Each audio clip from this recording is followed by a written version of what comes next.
मेरा शॉल वैसे ही गीला हुआ। अच्छा, स्टीम प्रेस कर रही ना सुबह, उसमें पानी ज़्यादा भर गया था तो पानी छोड़ रही थी ऊपर से, और तुमने छींटे और ज़्यादा लगवा दिए। आर्य समाज के सत्संगों में सभी का हार्दिक और अभिनंदन है। आज राष्ट्र से लेकर 79वां संपन्न हुआ, जिसमें हमारे अमित खान जी और श्रीमती आरती आप ही यजमान रहे। और जैसे कि आपको विदित है, आज का जो कार्यक्रम है हमारा, जो हमारे समाज के स्तंभ रहे और आज भी हैं, और उनके स्तंभ पर ये समाज चल रहा है। श्री स्वर्गीय सेठ मनोहर स्वराज जी का स्मृति दिवस और बलिदानी श्री उनका श्रद्धांजलि बलिदान दिवस के रूप में मनाया जाएगा। तो मैं इसी क्रम में सबसे पहले मैं कांत जी को आमंत्रित करता हूँ कि आए की स्मृति का उद्देश्य। मनोहर जी के 20 दिसंबर को जन्मदिन होता है। हाँ, स्मृति दिवस का है। स्मृति दिवस सब कुछ आ गया, ये वही तो है उनके। हम तो इसलिए स्मृति दिवस ही कहते हैं, चाहे किसी का वो अवसान दिवस हो या जन्म दिवस। ऐसा है, जन्म हो या मृत्यु है जी, जाने के बाद सब एक ही होता है। ऐसा स्मृति दिवस कहलाता है उसको, एक हो जाती है परंपरा से, तो स्मृति दिवस उसमें माना जाता है। जन्म दिवस नहीं माना जाता, स्मृति दिवस को उस रूप में देखते हैं। और ये तो जयंती कहलाती है, जयंती बना देंगे। नहीं कोई बात नहीं, मैं कल कर लो। तो बहुत सारे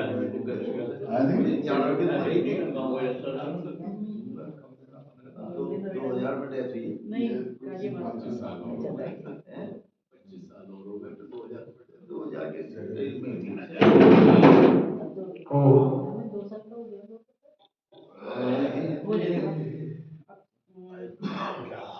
मेरे साथ 5 बार आप ये बोले, आपको भी अच्छा लगेगा। ये कीर्तन स्वामी विवेकानंद जी ने कराया था, ओम के नाम। बहुत अच्छा लगेगा तो फिर मैं भजन सुनाऊंगा। हाँ तो नया था, ओम नाम का कीर्तन। श्री ओम जय ओम जय जय ओम, जय ओम जय ओम जय जय ओम, श्री ओम जय ओम जय जय ओम, जय ओम जय ओम जय जय ओम, श्री ओम जय ओम जय जय ओम, जय ओम जय ओम जय जय ओम, श्री ओम जय ओम जय जय ओम, जय ओम जय ओम जय जय ओम, श्री ओम जय ओम जय जय ओम, जय ओम जय ओम जय जय ओम, श्री ओम जय ओम जय जय ओम, जय ओम जय ओम जय जय ओम, जय ओम जय ओम जय जय ओम, जय ओम जय ओम जय जय ओम। ये त्यागी हॉस्टल में कार्यक्रम शुरू नहीं हुआ था तो आधे घंटे की देरी थी, तो ये मैं पहली बार स्वामी जी के मुख से सुना था। मैंने कहा कीर्तन बहुत अच्छा है। प्रकाश जी का एक बहुत सुंदर भजन है, पिताजी गाते थे, वही भजन आपके सामने प्रस्तुत कर रहा हूँ। आनंद स्रोत बह रहा, हर तू उदास है। आनंद स्रोत बह रहा, हर तू उदास है। अचरज है जल में रह के भी मछली को प्यास है। आनंद स्रोत बह रहा, पर तो उदास है।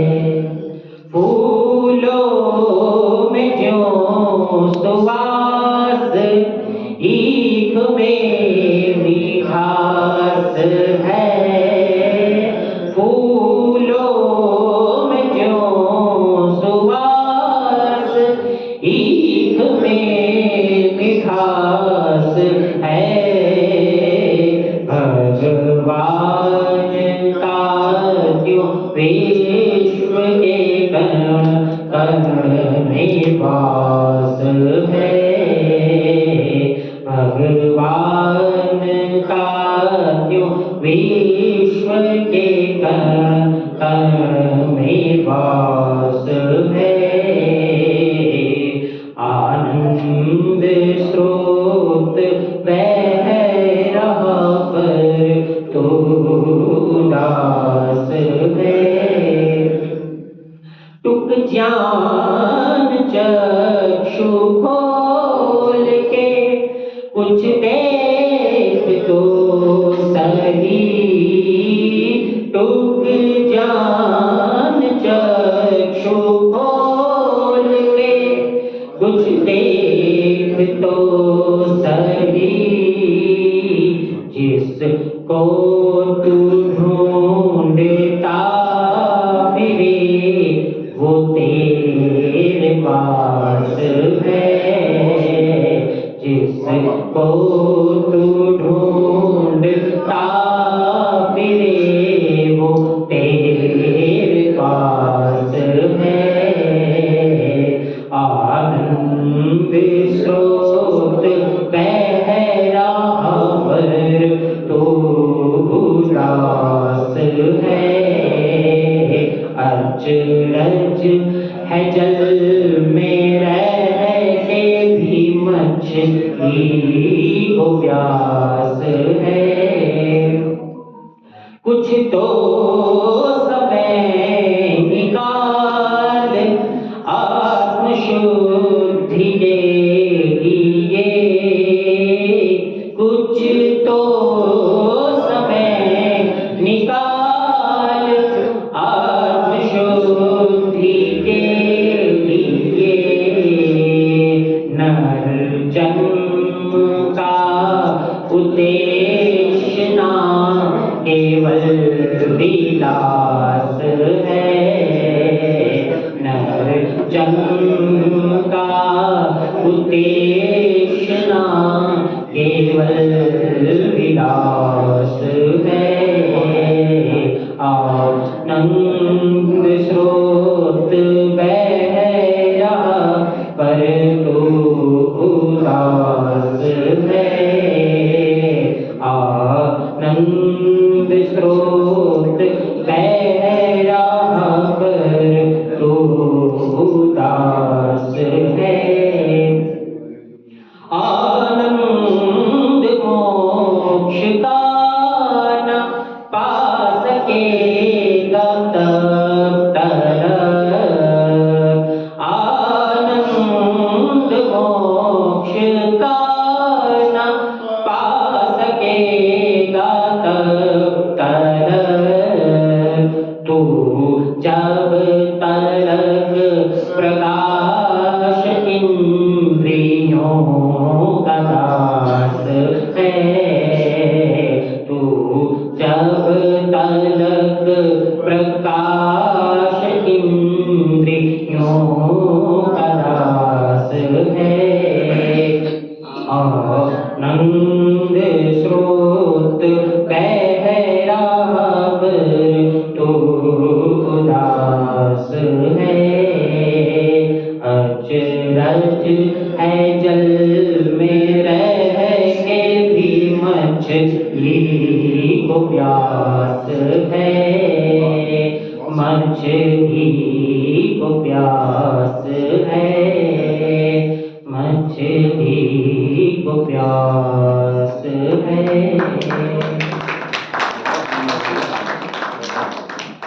बहुत सुंदर। कहा जा रहा है बहुत सुंदर, ईश भक्ति करना सुंदर भक्ति। आदरणीय अमित कांत जी का बहुत बहुत धन्यवाद। अब इसी क्रम में मैं आदरणीय अशोक बारा जी को आमंत्रित करता हूँ एक अपना प्रस्तुति दें।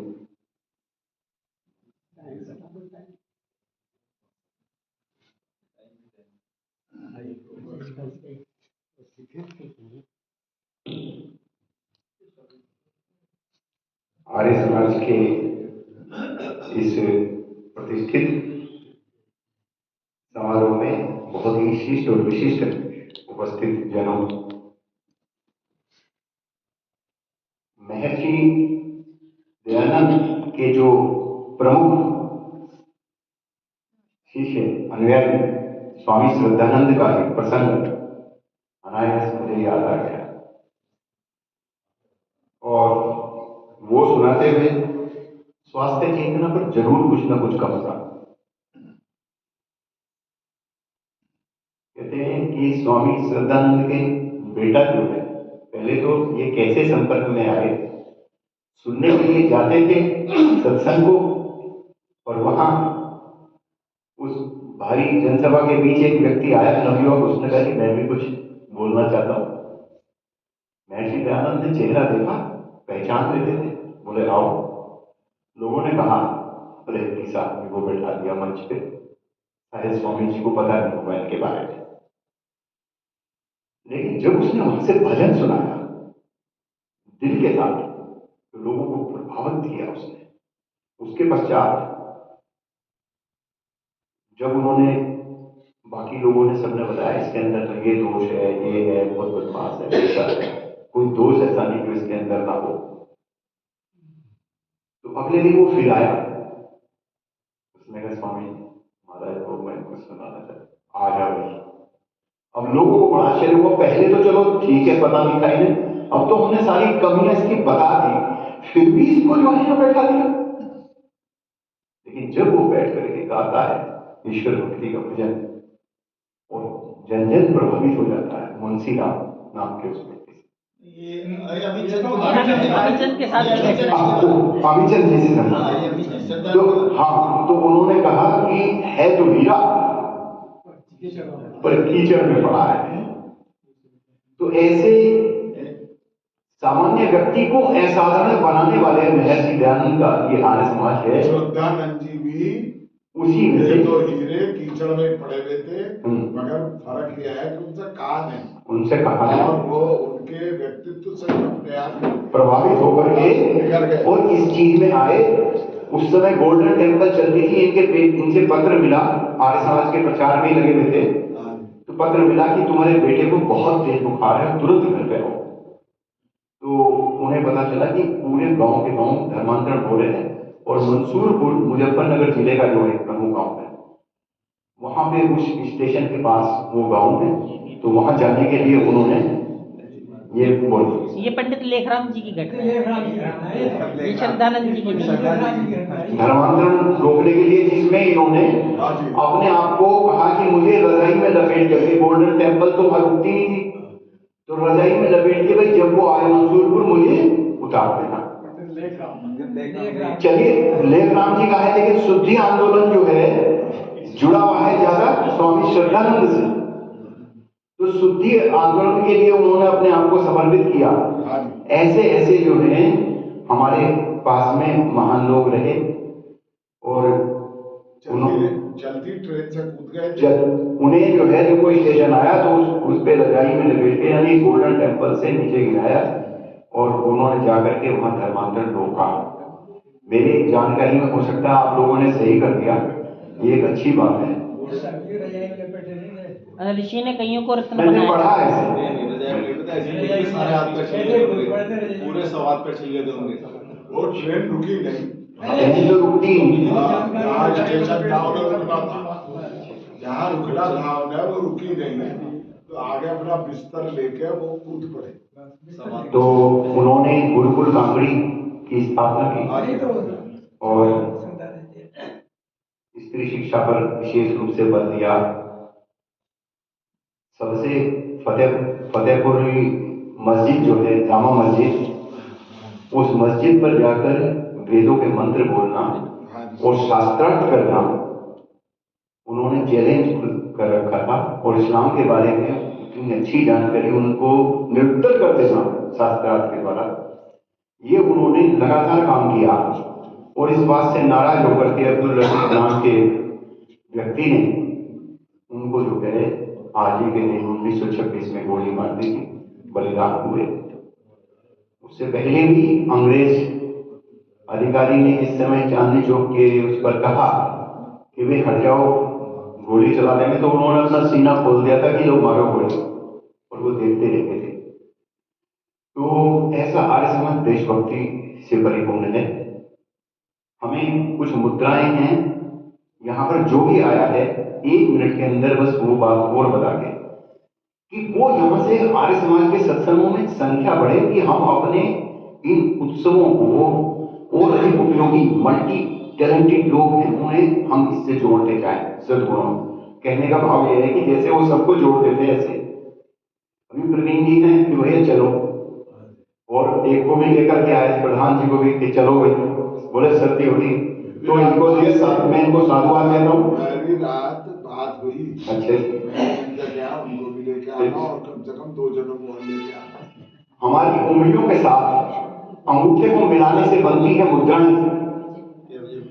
क्षितिजल पावक गगन समीरा पंच तत्व से बना शरीरा। तो इसको मिलाने मात्र से हमारे शरीर के अंदर तत्वों में परिवर्तन होने लगता है। कहते हैं कि यदि किसी व्यक्ति को हार्ट अटैक आ जाए तो उसको हम क्या देते हैं? सीपीआर।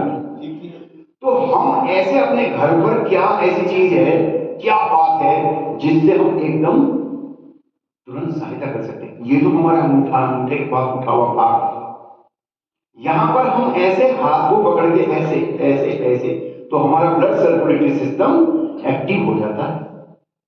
आप जरा 1 मिनट इसमें और 1 मिनट इसमें आप करेंगे तो आपके सारे शरीर के अंदर एक नई चेतना, एक ऊर्जा का संचार होगा और आप देखेंगे कि आश्चर्यजनक ढंग से उनकी चेतना जोड़ने लगी है, हार्ट बीट्स जो है ओके हो जाते हैं। और यदि किसी का ब्लड प्रेशर, सर्दियों में ब्लड प्रेशर बढ़ जाता तो ब्लड प्रेशर की बहुत समस्या है, तो हमें क्या करना है? ये जो अंगूठा हमारा अग्नि तत्व है और ये पहली उंगली क्या है? हमारा वायु तत्व। इनको आगे टॉप से टॉप को मिलाया तो बन गई ज्ञान मुद्रा। आगे मिलाने से क्या होगा? वो तत्व शरीर में बराबर हो जाता है। लेकिन अगर उस तत्व को घटाना है हमें तो घटाने के लिए क्या करते हैं? उसे उंगली को मोड़ दिया और अंगूठे के नीचे ले आया, यानी अग्नि तत्व के नीचे। अब बन गई वायु मुद्रा। इसका प्रभाव शरीर में दर्दों को दूर करने वाला होता है। एक हमारे शरीर में 5 प्राण होते हैं, कंठ से ऊपर उदान और नीचे अपान। तो हाई ब्लड प्रेशर के लिए जहां मैं बताने वाला हूं कि इस उंगली को ऐसे किया और बस इन 2 उंगलियों को ऐसे मिलाया, इस मुद्रा के करने मात्र से, गहरे लंबे सांस लेने से, आपको प्राण अपान वायु मुद्रा करने से हार्ट को ब्लड की सप्लाई डबल हो जाती है और देखते देखते ठंडा पसीना भी ठीक और घबराहट दूर हो जाती है। ऐसी उपयोगी मुद्रा है। इसी को बताकर मैं अपने वाणी को विराम देता हूँ।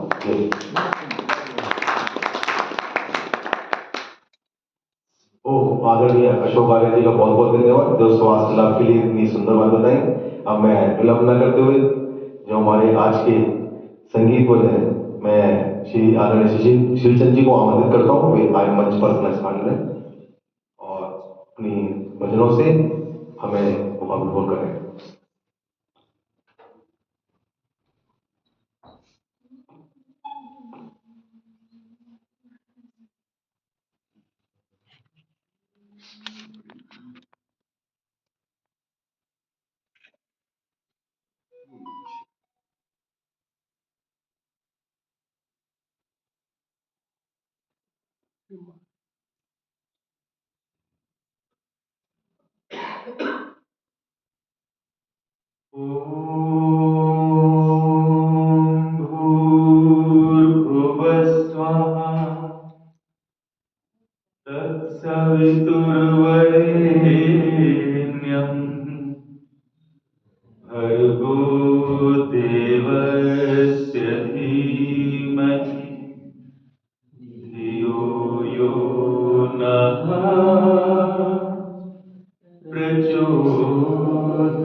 आइए सभी को एक साथ नमन करते हुए सबसे पहले ईश भजन, फिर उसके बाद एक ऋषि दयानंद भजन और फिर शहीद संबंधित भजन आपको सुनाऊंगा। गीत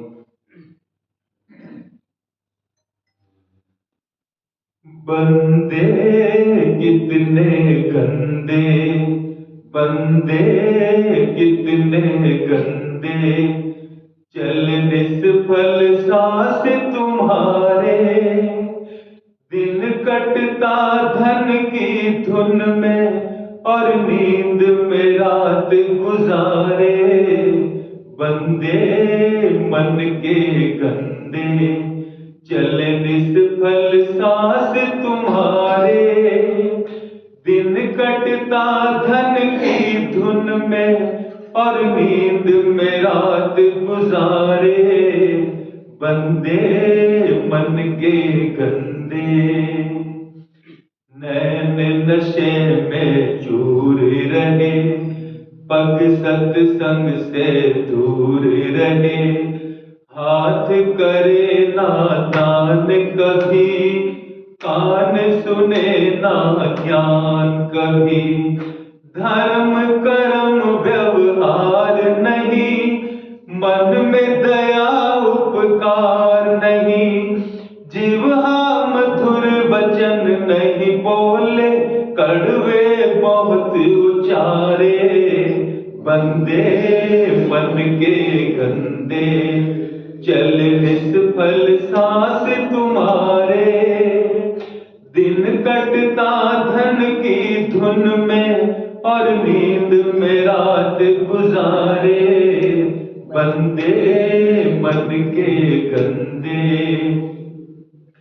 धन दौलत जो पास तेरे, नौकर चाकर दास तेरे, बहुत है कारोबार तेरा, इतना बड़ा परिवार तेरा, दफ्तर और मकान सभी, बाग बगीचे शान सभी, एक दिन छोड़ के सब जाना है, दोनों हाथ पसारे, बंदे मन के गंदे चले निष्फल सांस तुम्हारे, दिन कटता धन की धुन में और नींद में रात गुजारे, बंदे मन के गंदे।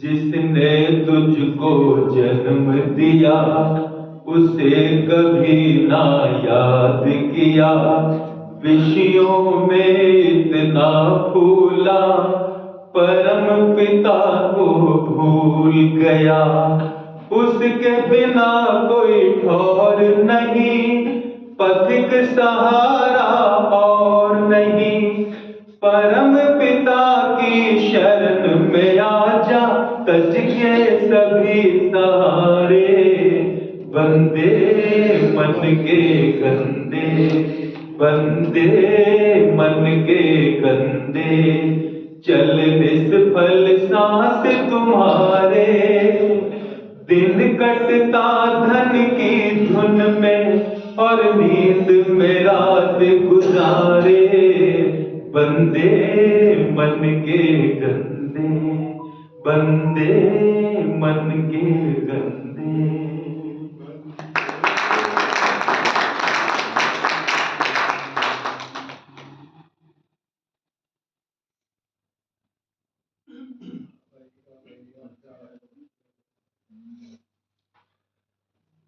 शरण में आए हैं हम तुम्हारी, दया करो हे दयालु भगवन, शरण में आए हैं हम तुम्हारी, दया करो हे दयालु भगवन, सुधारो बिगड़ी दशा हमारी, सुधारो बिगड़ी दशा हमारी, दया करो हे दयालु भगवन।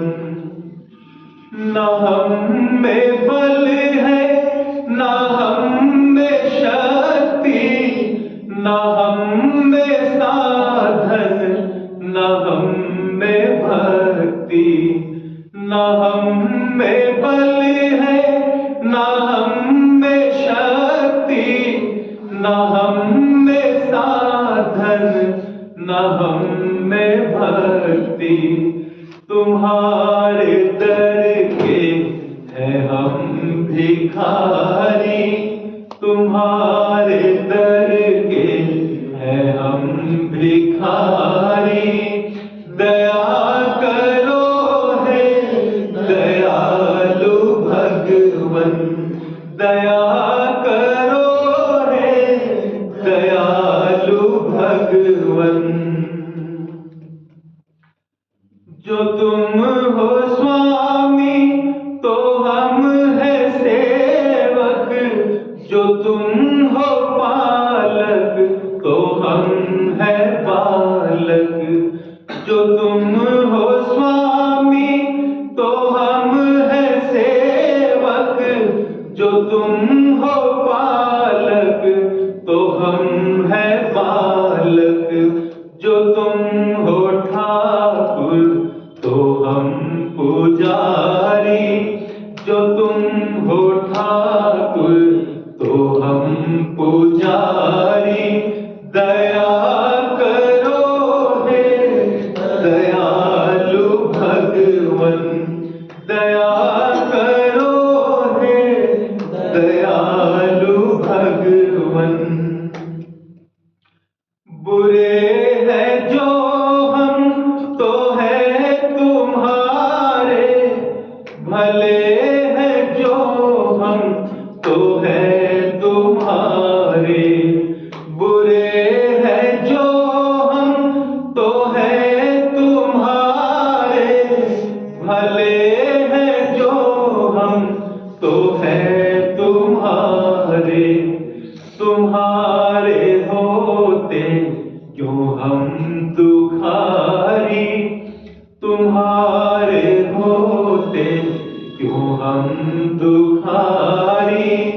दया करो हे दयालु भगवन, शरण में आए हैं हम तुम्हारी।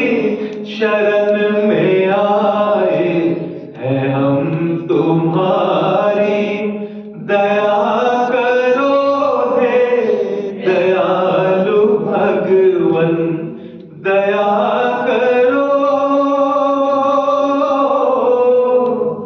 हे दयालु भगवन।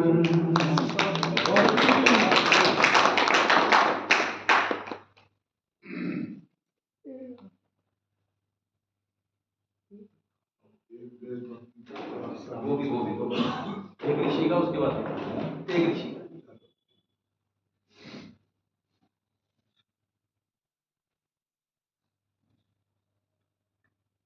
दुनिया वालों देव दयानंद, दीप जलाने आया था। दुनिया वालों देव दयानंद, दीप जलाने आया था। भूल चुके थे राहें अपनी, वो दिखलाने आया था। दुनिया वालों देव दयानंद, दीप जलाने आया था। घोर अंधेरा जग में छाया, नजर नहीं कुछ आता था। मानव मानव की ठोकर से जब ठुकराया जाता था। आर्य जाति सोई पड़ी थी, घर घर जाके जगाता था। दुनिया वालों देव दयानंद, दीप जलाने आया था। बट गया सारा टुकड़े टुकड़े, भारत देश जागीरों में। शान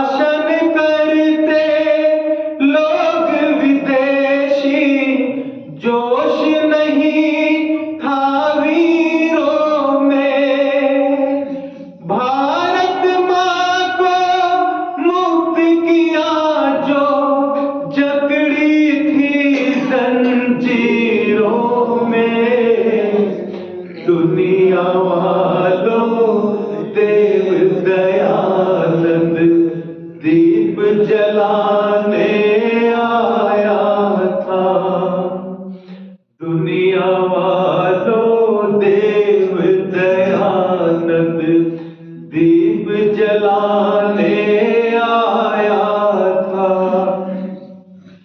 जब तक जग में चार दिशाएं कुदरत के ये नजारे हैं, सागर नदियां धरती अंबर जंगल पर्वत सारे हैं, पथिक रहेगा नाम ऋषि का जब तक चांद सितारे हैं।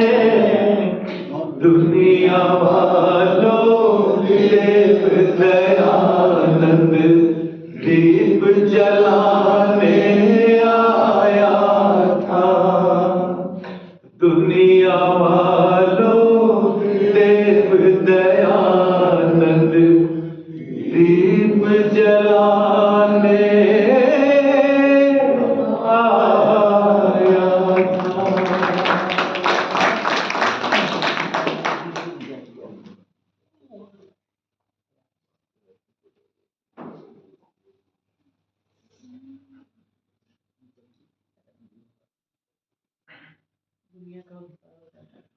वीर देश के जब संकल्प उठाते हैं, लक्ष्य कोई हो मिलकर पा ही जाते हैं। वीर देश के जब संकल्प उठाते हैं, लक्ष्य कोई हो मिलकर पा ही जाते हैं। बिगुल बजा जब आजादी का निकल पड़े घर से सेनानी, राजगुरु सुखदेव भगत सिंह हुंकारी झांसी की रानी, बिस्मिल और अशफाक जियाले शेखर रोशन लहरी आए, वीर सुभाष बोस नेताजी अपनी सेना अलग बनाए। लाला लाजपत जैसे लाठी खाते हैं, लक्ष्य कोई हो मिलकर पा ही जाते हैं। देव दयानंद श्रद्धानंद ने जो बिखरे थे उन्हें मिलाए, देश की खातिर लड़ी लड़ाई, आर्यवीर सब युवा बनाए। उधम सिंह और दुर्गा भाभी किस किस के मैं नाम गिनाऊं, जो देकर बलिदान गए हैं उन वीरों को शीश झुकाऊं। सुन कर के आंखों में आंसू आते हैं, लक्ष्य कोई हो मिलकर पा ही जाते हैं। लक्ष्य कोई हो मिलकर पा ही जाते हैं। शांति रंगे की वो रखे, बच्चों को इतिहास पढ़ाए, देश धर्म पर जान लुटा दे, वीरों की तस्वीर दिखाए। युवा योग्य शिक्षित हो सारे, भारत फिर मजबूत बनेगा, विश्व गुरु फिर से हम होंगे, जगत हमारे साथ चलेगा। जीवन में संघर्ष ही खुशियां लाते हैं, लक्ष्य कोई हो मिलकर पा ही जाते हैं। कितने ही फांसी पे लटके, सीने पर वो गोली खाए, लाठी डंडे चाबुक झेले, अंग्रेजों से ना घबराए। छोटी सी गंभीर लेखनी कैसे उनका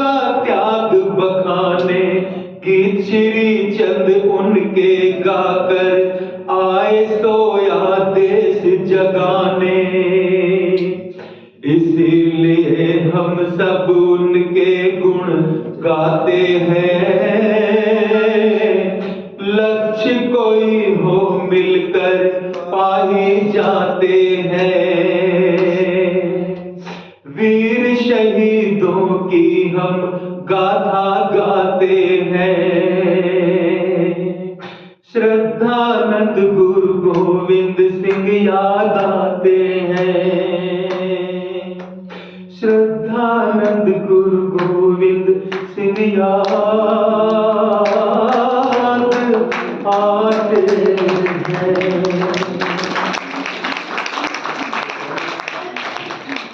बहुत बहुत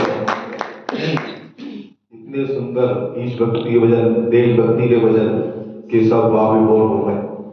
और मैं श्री चंद जी का बहुत बहुत धन्यवाद, तहे दिल से धन्यवाद देना चाहता हूँ कि हमारे आग्रह पर आए और इतने सुंदर ईश भक्ति के और देशभक्ति के भजन में हमारा बहुत जोरदार तालियों से स्वागत है।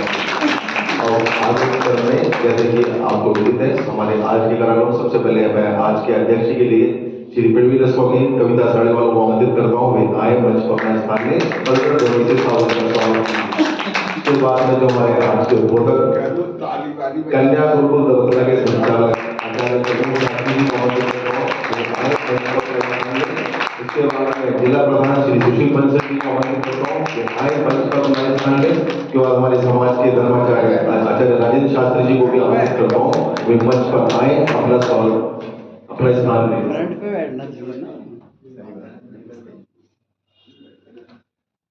मैं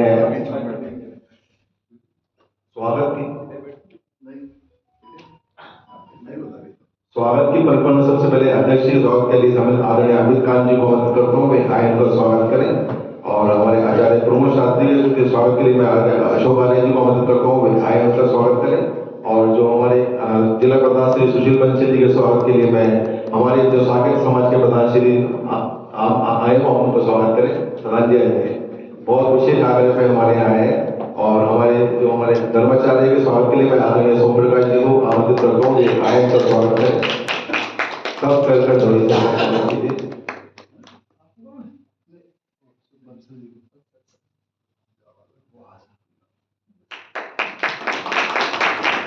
हमारे मध्य में कन्या गुरुकुल दबतला के जो प्रधानाचार्य हैं श्रीमती सोनिया आर्य और उनकी ब्रह्मचारियां भी उपस्थित हैं। मैं उनसे अनुरोध करता हूँ वे आए मंच पर और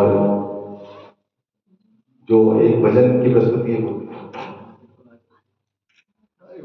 ये है बाप बेटे असली, ये है असली गीता। क्या हुआ बच्चे आ रहे ना,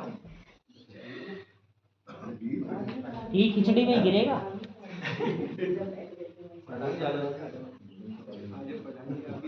हमारे रिश्ते की मजाक उड़ाते हैं। इनको करा दे एक बार, अगली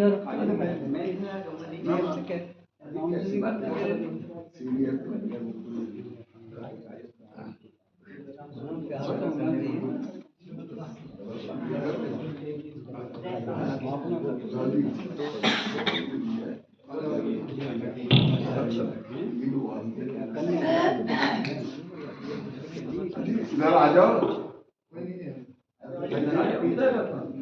आगे पीछे हो जाएंगे। यहाँ इधर आ जाइए, यहाँ आ जाएंगे। नहीं भाई, एक साथ फोटो में रहेंगे। नहीं वो पीछे से फोटो नहीं आने का ना, यहाँ आएगा फोटो। फोटो किसका खींच रहा है? जो भी कोई खींचे।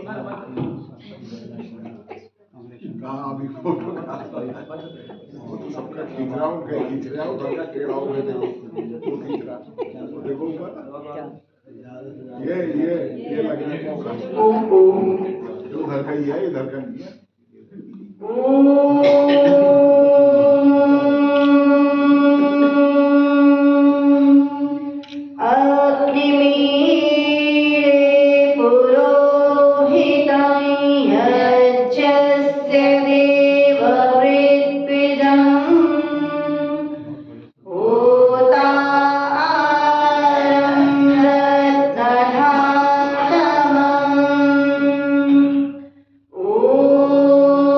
शांति।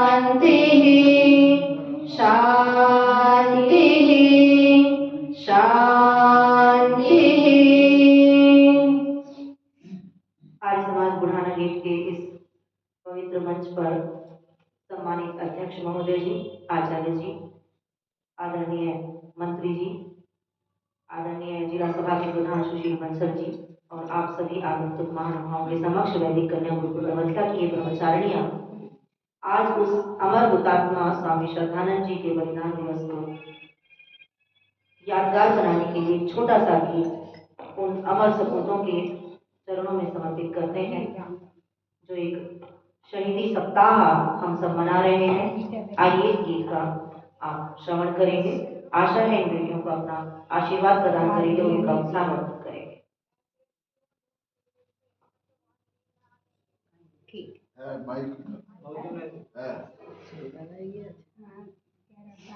स्वामी श्रद्धानंद प्यारा है,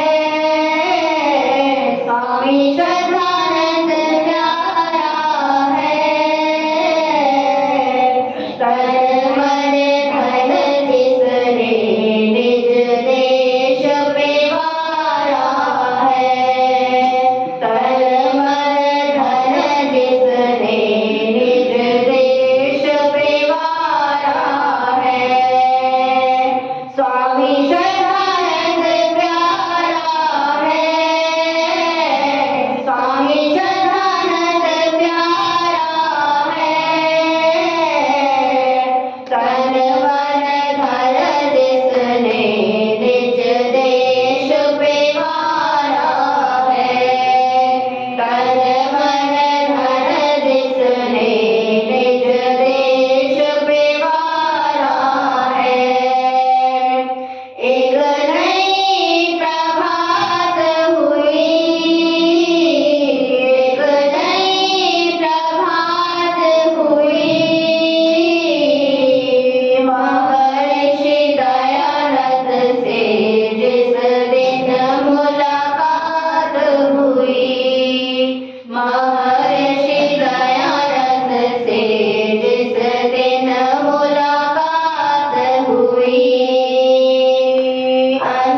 सुंदर प्रस्तुति, बहुत बहुत प्रस्तुति। मैं कर्मचारियों का, आचार्य सुमेश जी का मैं बहुत बहुत धन्यवाद करता हूँ।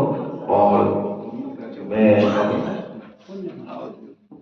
आचार्य जी को आमंत्रित करता हूँ मैं आए अपना उद्बोधन प्रारंभ करें।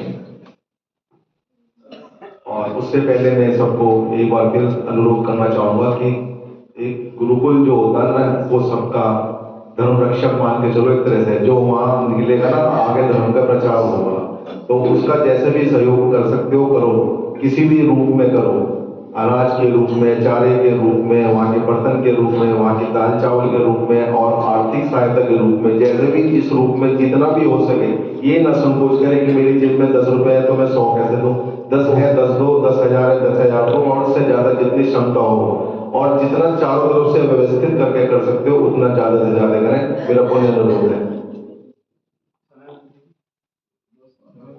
प्रधान जी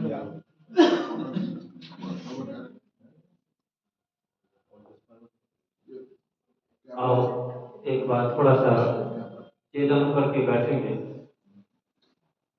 जगत नियंता परमपिता परमात्मा की कल्याण में वाणी, ठीक है वेद के उस प्रिय मंत्र को, जिसको कवि स्वामी प्रधान जी महाराज ने दिल्ली की जामा मस्जिद के मिंबर हजारों की भीड़ के सम्मुख उद्घोषित किया था, उस मंत्र के साथ अपनी वाणी और अंतःकरण को पवित्र करेंगे।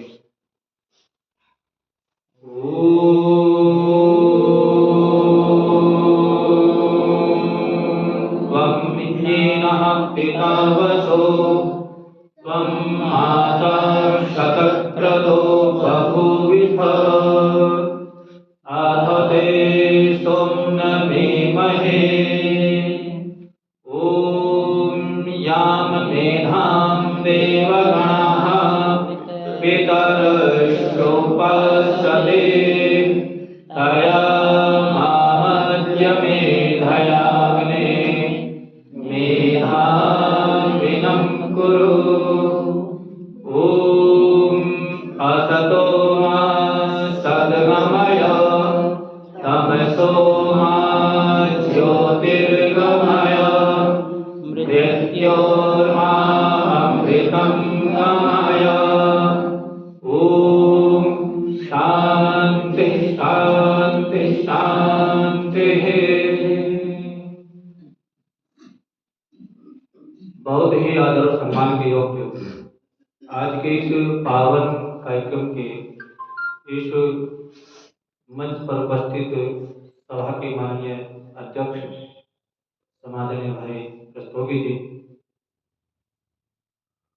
गुरुकुल परिवारों का जो पोषक परिवार है, गत दिनों गुरुकुल दबतला के प्रति भी आपने अपनी कृपा दृष्टि बनाई, और ये सुखद संयोग है कि आज हम उस महामना के जीवन के चरित्र के संदर्भ में चर्चा करने के लिए उपस्थित है, जिसने शिक्षा जगत में गुरुकुल प्रणाली को प्रारंभ करके एक नई क्रांति की शुरुआत की।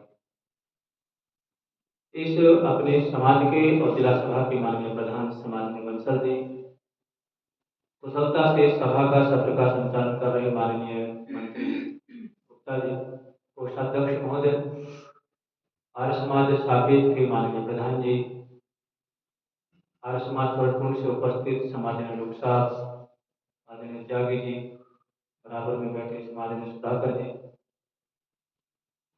उत्तर प्रदेश प्रतिनिधि सभा के अंतरंग सदस्य माननीय एडवोकेट रामपाल सिंह जी, कन्या गुरुकुल दबतला की प्राचार्य मेरी साधर्मणी श्रद्धेय आचार्य सोनिया जी, इस समाज के विद्वान पुरोहित, उपस्थित आर्य बंधुओं, वंदनीय मातृशक्ति गुरुकुल की पवित्र ब्रह्मचारी। बहुत सुंदर कार्यक्रम समाज भाई श्रीचंद जी के मुखारविंद से हम लोग सुन रहे हैं। मेरठ में 2 ही श्रीचंद है, यदि इनके नाम से पहले श्री भी हटा दे तो भी चंद्र है। एक आप और एक चौहान जी हैं, दोनों ही ऋषि के अनन्य दीवाने हैं। आज वो उपस्थित नहीं हुए चौहान साहब के स्वास्थ्य उनका प्रतिकूल है, डायलिसिस चल रही है कई वर्षों से। दोनों का ही जीवन जब जब देखते हैं ऋषि के प्रति समर्पित है। बहुत सुंदर गीत हम लोग गुरुकुल से श्रवण कर रहे थे, पहले ईश्वर भक्ति के और बाद में ऋषिदान की भक्ति और अंत में ईश्वर भक्ति के अंदर तो सारे महापुरुषों को आपने समावेशित किया, जिनको शायद आज की पीढ़ी कई के तो नाम भी नहीं जानती, लेकिन हमारे पूर्वजों का बड़ा ये हम लोगों के ऊपर ऋण है। उन्होंने हमें कुछ परंपराएं, कुछ परिपाटी ऐसी प्रदान की कि हम बैठ करके निश्चित और नियमित रूप से उन महापुरुषों के जीवन के ऊपर अपने पूर्वजों को बड़ी श्रद्धा से नमन और स्मरण करते हैं। और ये परंपरा के आर्य समाज में है। भारतवर्ष में जितने भी वैदिक परंपराओं के पोषक संगठन व संस्थाएं काम करती है, हम में से भी कई लोग अनेक संस्थाओं के साथ, संगठनों के साथ जुड़े होंगे, लेकिन जो परंपरा, जो परिपाटी आर्य समाज में प्रचलित है कि हमारे यहाँ चाहे कुछ हो या नहीं हो, लेकिन साप्ताहिक सत्संग में हम लोग अवश्य उपस्थित होते हैं और अगले रविवार की तैयारी आज से प्रारंभ कर देते हैं। ऐसे ही परिवार के इस परंपरा के पोषक मेरी पीठ के पीछे मंच पर जिस मामला के स्मृति दिवस के संदर्भ में हम लोग बैठे हैं, इस समाज के लगभग 25 वर्षों तक जो प्रधान रहे, 30 वर्षों 20 वर्ष 30 वर्ष 25 से भी आगे जीवन के 4 आश्रम परंपरा में 25 वर्ष का काल माना है। एक पूरी आश्रम व्यवस्था से भी आगे जिन्होंने समाज की सेवा की, और सेवा नहीं की अपितु एक ऐसा कीर्तिमान जिनको बड़े सम्मान और आदर के साथ, विशेष रूप से उत्तर भारत के लोग तो बड़े गौरव के साथ एक प्रतिष्ठान के रूप में स्मरण करते हैं, मनोहरलाल सराफ एंड संस के नाम से। सन 1930 में लगभग स्थापित हुआ प्रतिष्ठान आज अपने आप में सराफा बाजार के अंदर एक अपना बहुत गरिमामय और सम्मानपूर्ण स्थान रखता है। अनेकों हजारों लाखों लोग उस व्यापार से जुड़े हैं, लेकिन जो गौरव, जो गरिमा, जो सम्मान उनको प्राप्त है, उसके गोल में सबसे बड़ी कृपा, सबसे बड़ी उपकर्ता महर्षि जानंद की है। और जितनी बड़ी कृपा महर्षि जानंद की है, उतनी ही बड़ी कृपा स्वामी श्रद्धानंद की भी। मेरठ में भी स्वामी श्रद्धानंद जी लगभग 3-4 बार आए, और हमारा बागपत के क्षेत्र में चौगामा, अब बागपत हुआ, पहले तो मेरठ ही था, चौगामा क्षेत्र में तो स्वामी श्रद्धानंद ने कई दिनों का प्रवास किया और वहाँ के आर्यों को देश के प्रति, धर्म के प्रति, सनातन परंपराओं के प्रति जागृत किया। एक ऐसा व्यक्तित्व दुनिया में शायद दूसरा हुआ हो जो आर्य समाज ने दिया। संसार में अनेक लोगों के जीवन आपने हमने पढ़े हैं, लेकिन आर्य समाज की भट्टी से तप करके 2 ऐसे महामना निकले जिन्होंने अपने जीवन में पूरब और पश्चिम करने का प्रयास किया। पंडित राम प्रसाद बिस्मिल के जीवन को पढ़ते हैं, देखो चौहान साहब को हम लोग स्मरण कर रहे थे, वो आ गए हैं, जोरदार तालियों से उनका अभिनंदन करें। आप भी कीर्तन ही हैं। पंडित राम प्रसाद बिस्मिल अपने जीवन के संदर्भ में लिखते हैं कि शायद ही कोई ऐसी बुराई हो जो मेरे जीवन का हिस्सा न रही। छोटी सी आयु में सारे दुर्गुण दुर्व्यसनों में फंस करके वह नौजवान आर्य समाज के एक महामना तपस्वी सन्यासी अतः स्वामी सोमदेव जी महाराज की प्रेरणा से सत्यार्थ प्रकाश पढ़ते हैं, और सत्यार्थ प्रकाश पढ़ करके वो लिखते हैं अपनी फांसी से पूर्व की आत्मकथा में कि मैंने सत्यार्थ प्रकाश पढ़ा और मेरे जीवन का तख्ता ही पलट गया। महात्मा मुंशीराम अपने जीवन संदर्भ में लिखते हैं कि मैं तो सारी विचारधाराओं को जान करके ईसाईयत को मैंने देखा, इस्लाम को मैंने देखा, पौराणिकों को मैंने देखा, और एक प्रकार से मेरी इन सबसे भरोसा सा उठ गया था। पिता ने अचानक एक दिन कहा कि आप जाइए और एक सन्यासी दयानंद सरस्वती नाम के आए हैं, उनको सुनिए। लेकिन पिता के प्रति श्रद्धा थी। इतना होने के बाद भी ये भी एक बड़ा उदात्त उनके जीवन की सरलता है, और जितनी उनकी महानता उससे ज्यादा उस पिता का निर्माण का योगदान है, जिसके संदर्भ में ऋषि कहते हैं कि वह संतान बड़ा भाग्यवान है जिसको 3 उत्तम शिक्षक मिले, अर्थात पहला माता, दूसरा पिता और तीसरा आचार्य। महात्मा मुंशीराम उन तीनों के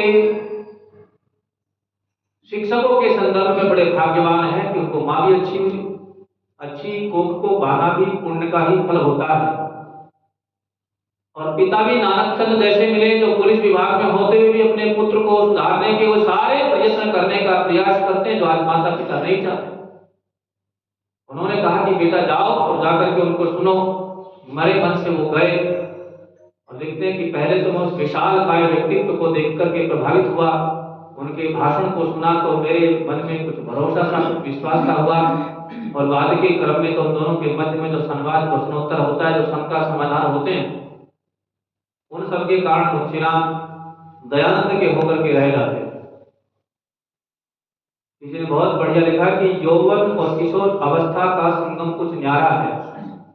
यौवन और किशोर अवस्था का संगम कुछ न्यारा है, इसमें व्यक्ति बिगड़ता देखा संशय की कोई बात नहीं। निर्देशक हो कुशल नाव को मिलता तुरंत किनारा है।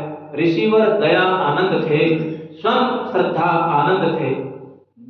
ऋषि दयानंद और श्रद्धानंद का जो संवाद पहली बार बरेली के अंदर होता है, उस संवाद से उस व्यक्ति के मस्तिष्क में जो पेशे से रोजगार से वकील है, बुद्धिजीवी है, और एक पुलिस के परिवार में जिसका जन्म हुआ, वो व्यक्ति अपने मन के सारे प्रश्नों को, सारी शंकाओं को दयानंद से कहते हैं। दयानंद बड़ी सरलता से समाधान करते हैं।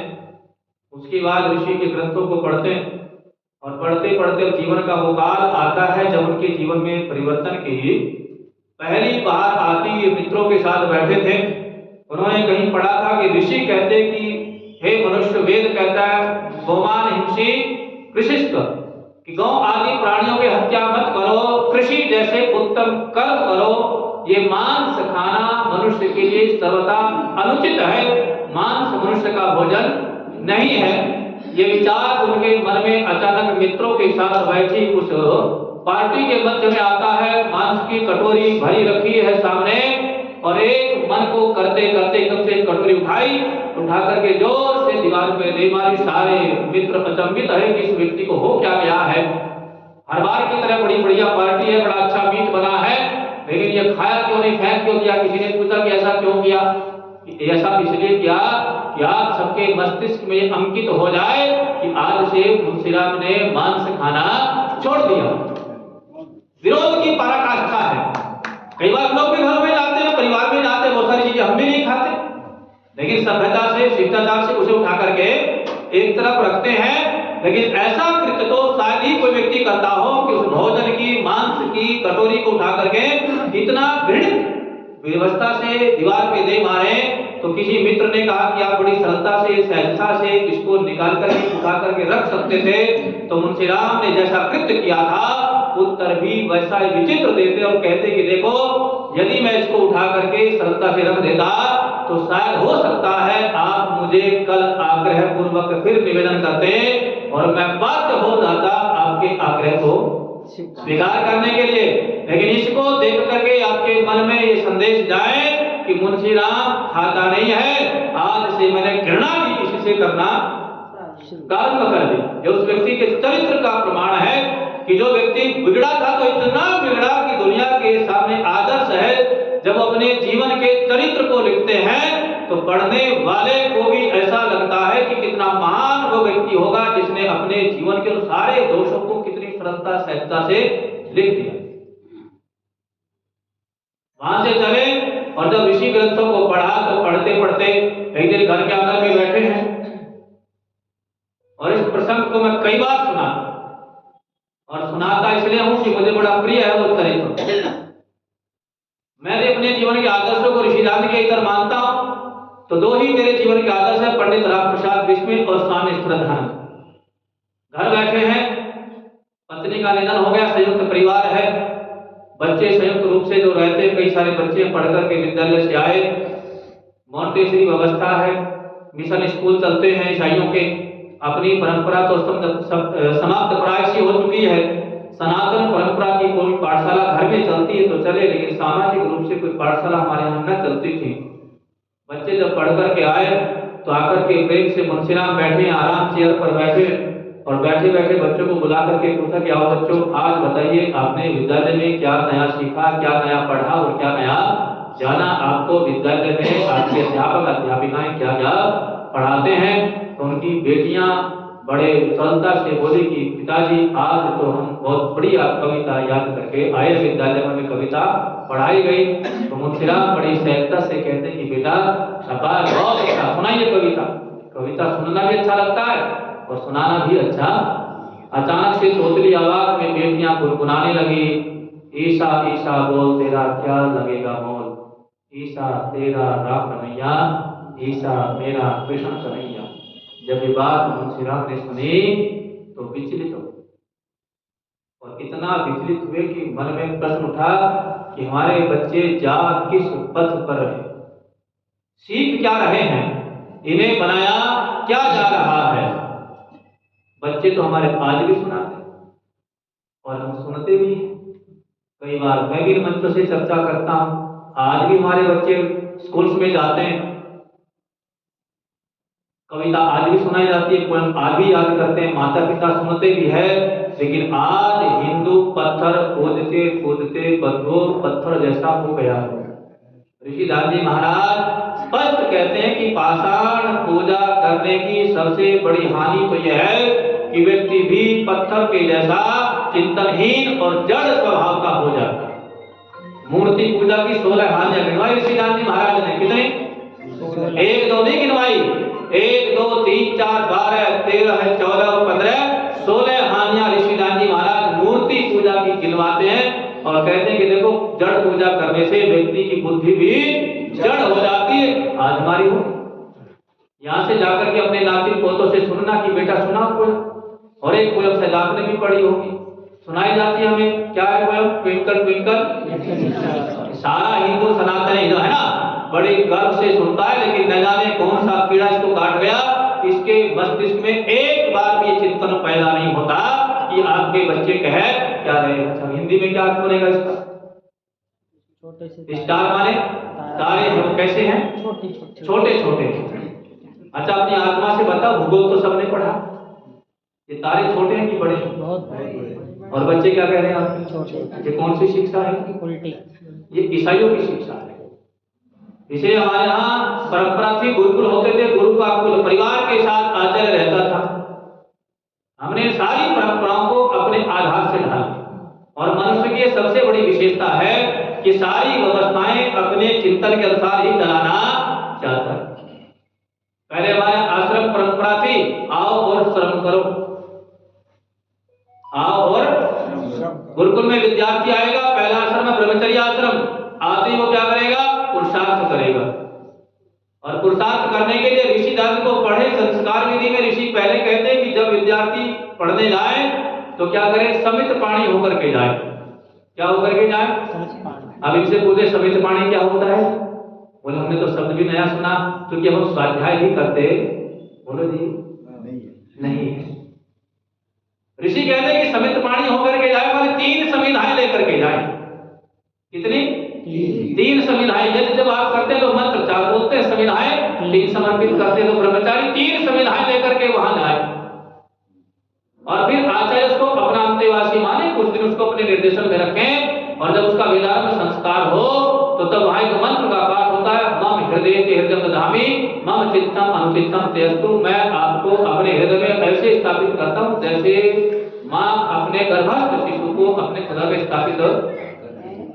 लेकिन कैसे करें? पुरुषार्थ के साथ करें, सारा कर्म करें, वो गुरुकुल का आचार्य की पूरी सेवा करें। आज हमें सेवा करवानी तो अच्छी लगती है, लेकिन हमारा बेटा हमारी बेटी किसी की सेवा करे ये हमें कतई स्वीकार, बोलो जी जोर से बोलते एक बात, नहीं है।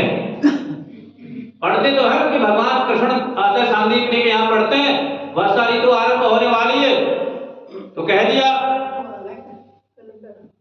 कि बेटा जाओ वर्षा से पहले पहले यज्ञ की संविधाओं का इंतजाम कर लो। कौन जाएगा? बोले हम जाएंगे। सबसे पहले खड़ा हो गया क्षत्रिय महाराज के संग, उनके साथ एक पंडित जी भी लग गए पीछे पीछे।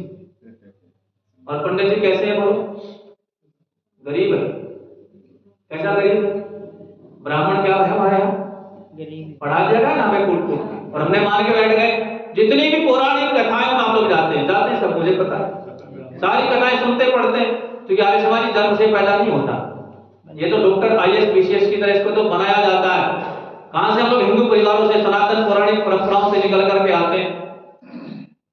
वो अलग बात है कि हम कह देते हैं हमारे दादाजी आर्य समाजी थे, अब दादाजी तो किसान भी थे, हम तो खेती नहीं करते, तो हम आर्य हुए नहीं, हम तो बनाए जाते हैं उपनयन के बाद। तो सारी कथाओं में लिखा है कि ब्राह्मण कैसा होता था? एक गरीब ब्राह्मण था, एक गरीब। और हमने भगवान कृष्ण के मित्र सुदामा के साथ भी पेस्ट कर दिया क्या? गरीब ब्राह्मण है। कैसा गरीब है? बोले खाने के भी लाने हैं। पड़ोसी के यहाँ से पत्नी किसी तरह जो है ना वो चावल तंडुल लेकर के आई और वे तंडुल में महाराज जब पहुंचे द्वारिका तो बगल में छिपा दी पोटली में। ऐसी मनगढ़ंत कहानी पढ़ किसी ने भी न पढ़ा कि सुदामा का जीवन कैसा है। अच्छा, एक तरफ तो आप पढ़ते हैं कि विद्या धनम सर्व धनम प्रधान, सबने पढ़ा नहीं थी कैसे लोगों को। तो जिसने विद्या पढ़ दी, वेद पढ़ा, व्याकरण पढ़ा, वो निर्धन हो सकता है क्या? गरीब हो ही नहीं सकता, दरिद्र हो ही नहीं सकता, निर्धन हो ही। और उनके यहाँ तो 250 ब्रह्मचारी पढ़ते थे। कितने?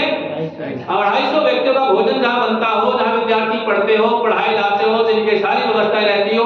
अच्छा, ईमानदारी से बताओ क्या वो निर्धन हो सकता है? मैं तो 30-32 का परिवार लेकर के बैठा हूँ, मैं भी गरीब नहीं।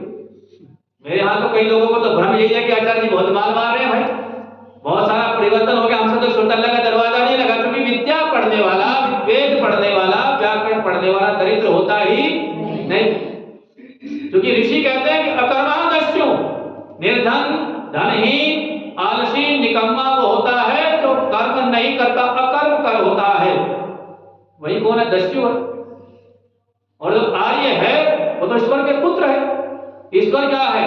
ईश्वर सब धनों का भी दाता है, तो परमात्मा पे भी कृपा करता है। तो हमें तो यहाँ पढ़ा दिया गया, लेकिन वो वहां पुरुषार्थ करते हैं, सारे काम करते हैं, गौ सेवा करते हैं। आज का विद्यार्थी करें, हमें स्वीकार। तो हमने परंपराओं को अपने अनुसार ढाला, लेकिन मुंशीराम ने ऐसा नहीं किया। उन्होंने कहा कि ठीक है बेटा, ये तो बड़ी विकृति हो गई, आपको ऐसे पाठ पढ़ाया जाता है, आप कल से विद्यालय स्कूल। तो पिताजी हमारी शिक्षा बोले घर में होगी, मैं अध्यापक रखूंगा, अध्यापिकाएं रखूंगा। व्यवस्था की गई, उस समय शिक्षा दर नहीं थी। बड़ी मुश्किल से जैसे तैसे जालंधर में उन्होंने अपने ही घर के अंदर अपनी व्यवस्था से एक वैदिक पाठशाला कन्याओं के नाम से प्रारंभ की। और जब वो व्यवस्था घर पे हो गई तो विचार किया कि ऋषि तो कहते हैं कि घर में ना रखे, 8 और 60 का घर में रहना नहीं चाहिए। 8 साल का भी घर छोड़ दे और 60 साल का भी घर। आज उल्टी परंपरा है।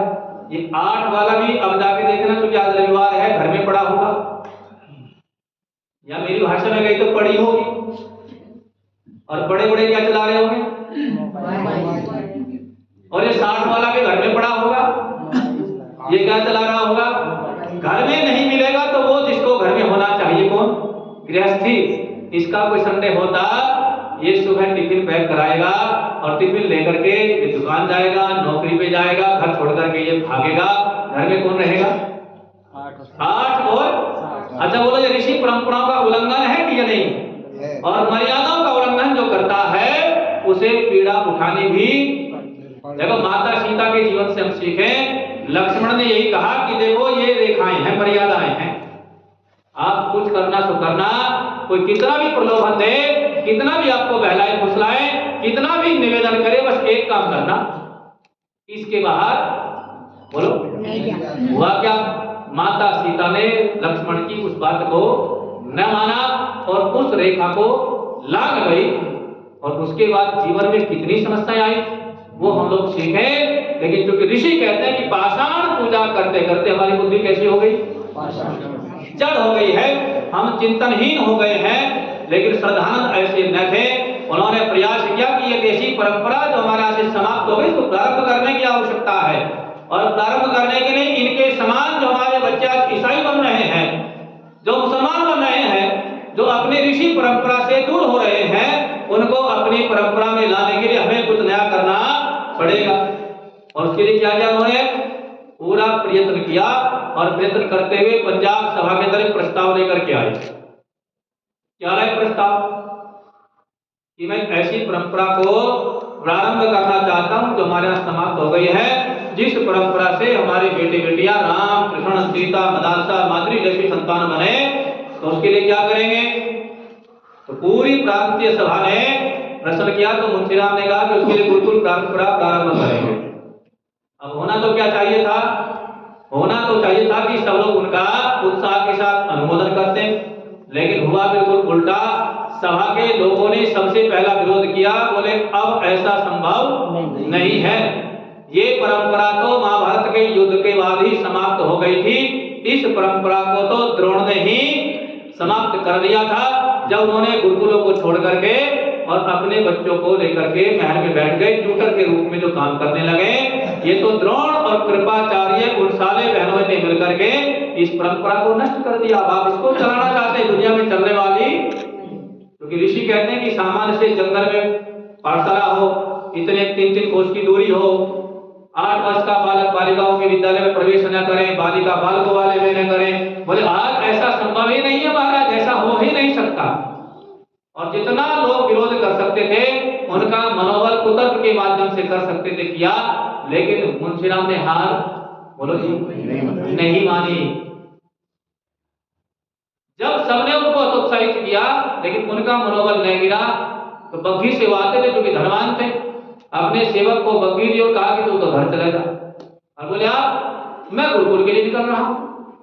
तो पूरी योजना खाकर उनके मस्तिष्क में था कि 30,000 रुपए चाहिए, ऐसी जमीन चाहिए, ये लोकेशन हो, ये स्थिति हो, तो गिरिनाम संगमे नदी नाम, या तो पर्वतों की गुफाएं हो या नदी का किनारा हो, आबादी से दूर हो, ऐसी बढ़िया व्यवस्था। पूरा घूमे उत्तर भारत को, कहीं न मिली, लेकिन घूमते घूमते मुंशीराम पहुंच गए बिजनौर जिले में।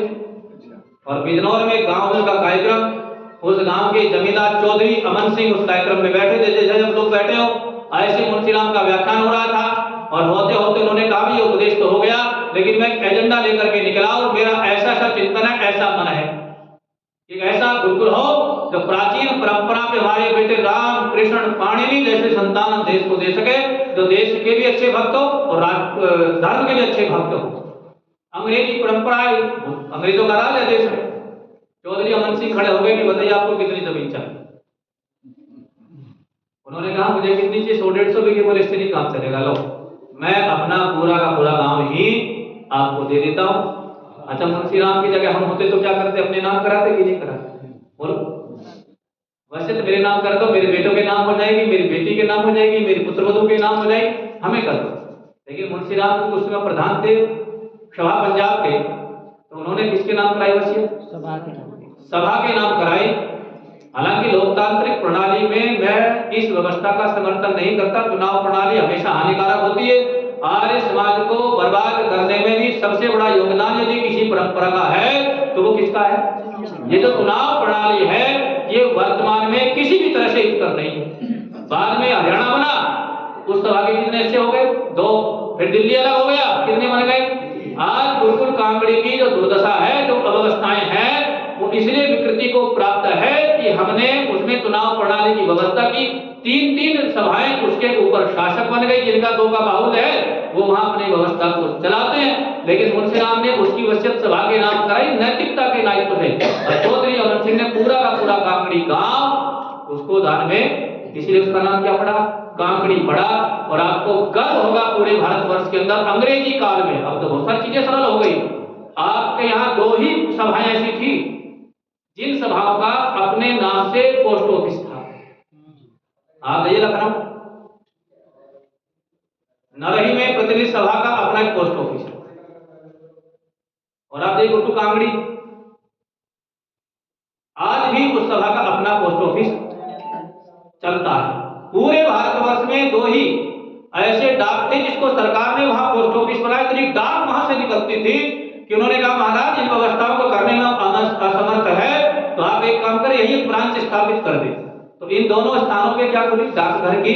अब डाकघर आपको छोटी चीज लगती है 2025 के जमाने में, लेकिन अब से 125 साल पहले कल्पना करें वो लोग जब डाक ही एक संचार का साधन होते थे।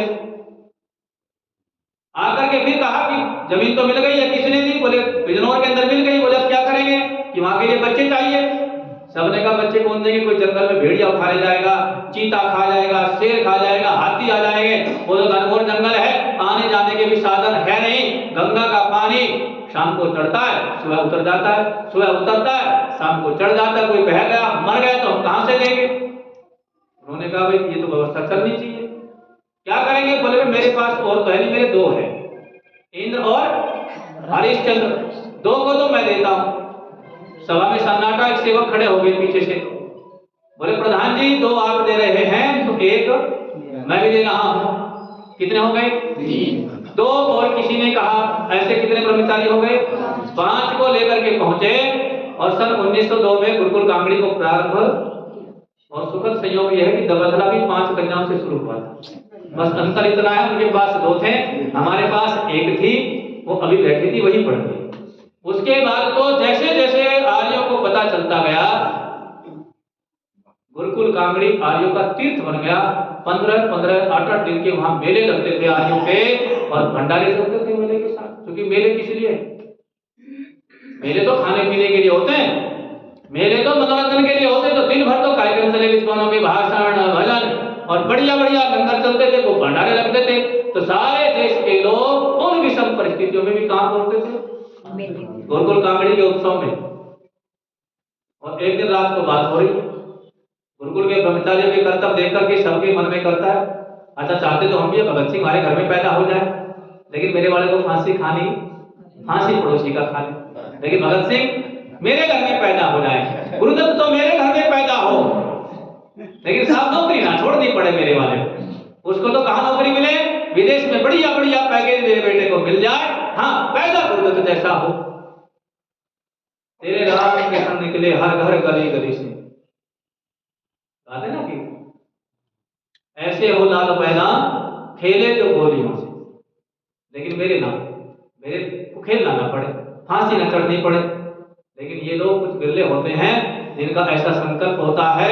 तो उस उत्सव में पति पत्नी पहुंचे थे, गंगा जी का तट झोपड़ी बनी है। रात को बात हो गई, श्रीमान जी ने कहा भाई कल गुरुकुल कांगड़ी का समापन है और यहाँ बच्चों की परीक्षा हो रही है, मैं कल अपने बेटे को गुरुकुल कांगड़ी में प्रवेश। लेकिन आजकल की मम्मी की तरह वो माँ भी अड़गी, बोले ना गुरुकुल में हमारा बाबा जी बन जाएगा, तो चोटी रखवा देंगे, पंडित बनेगा, पंडिताई करेगा, ये क्या करेगा, ये भोजन भट्ट रहेगा। जैसा आजकल गुरुकुल वालों को कई लोग मानते हैं कि गुरुकुल वाले क्या है, कि गुरुकुल वाले भोजन भट्ट होते हैं। ये तो घर पे आते हैं तो कुछ ना कुछ लेने के लिए आते हैं, लेकिन ध्यान रखना जब तक ये गुरुकुल परंपरा है तब तक आप और हम लोग यहाँ बैठे हैं देश के अंदर। इन गुरुकुल परंपरा को आर्य समाज से निकाल दो, आर्य समाज में कुछ भी न बचेगा। आज भी गुरुकुलों के विद्वान, गुरुकुल की ब्रह्मचारियां, विदुषियां, हमारे इन पुरोहितों के कारण ये सारे कौन चल रहे हैं? बोलो, आर्य समाज चल रहे हैं। वो हमारा चिंतन है, हम क्या मानते हैं कि हम कुंठित हो गए हैं, हमारे बच्चों में तो संस्कार नहीं है। लेकिन ये गुरुकुल का ब्रह्मचारी शाम को संदेश करने बैठता है और मेरे वाला शाम को पार्टी करने जाता है। ये रात को 11 बजे लड़खड़ाते पैरों से बांटा होकर के आता है घर में, और ये फलाने का बेटे का बड़ा सम्मान है तो टीचर लग गया जी। तो वहां कुंठित होकर के हमने गुरुकुलों के प्रति भी अपने दिमाग में क्या रख ली? हीन भावनाएं रख ली। इसलिए हमने अपने बच्चे गुरुकुल में भेजने। अब कौन पढ़ाता है समाज अपने बच्चों को?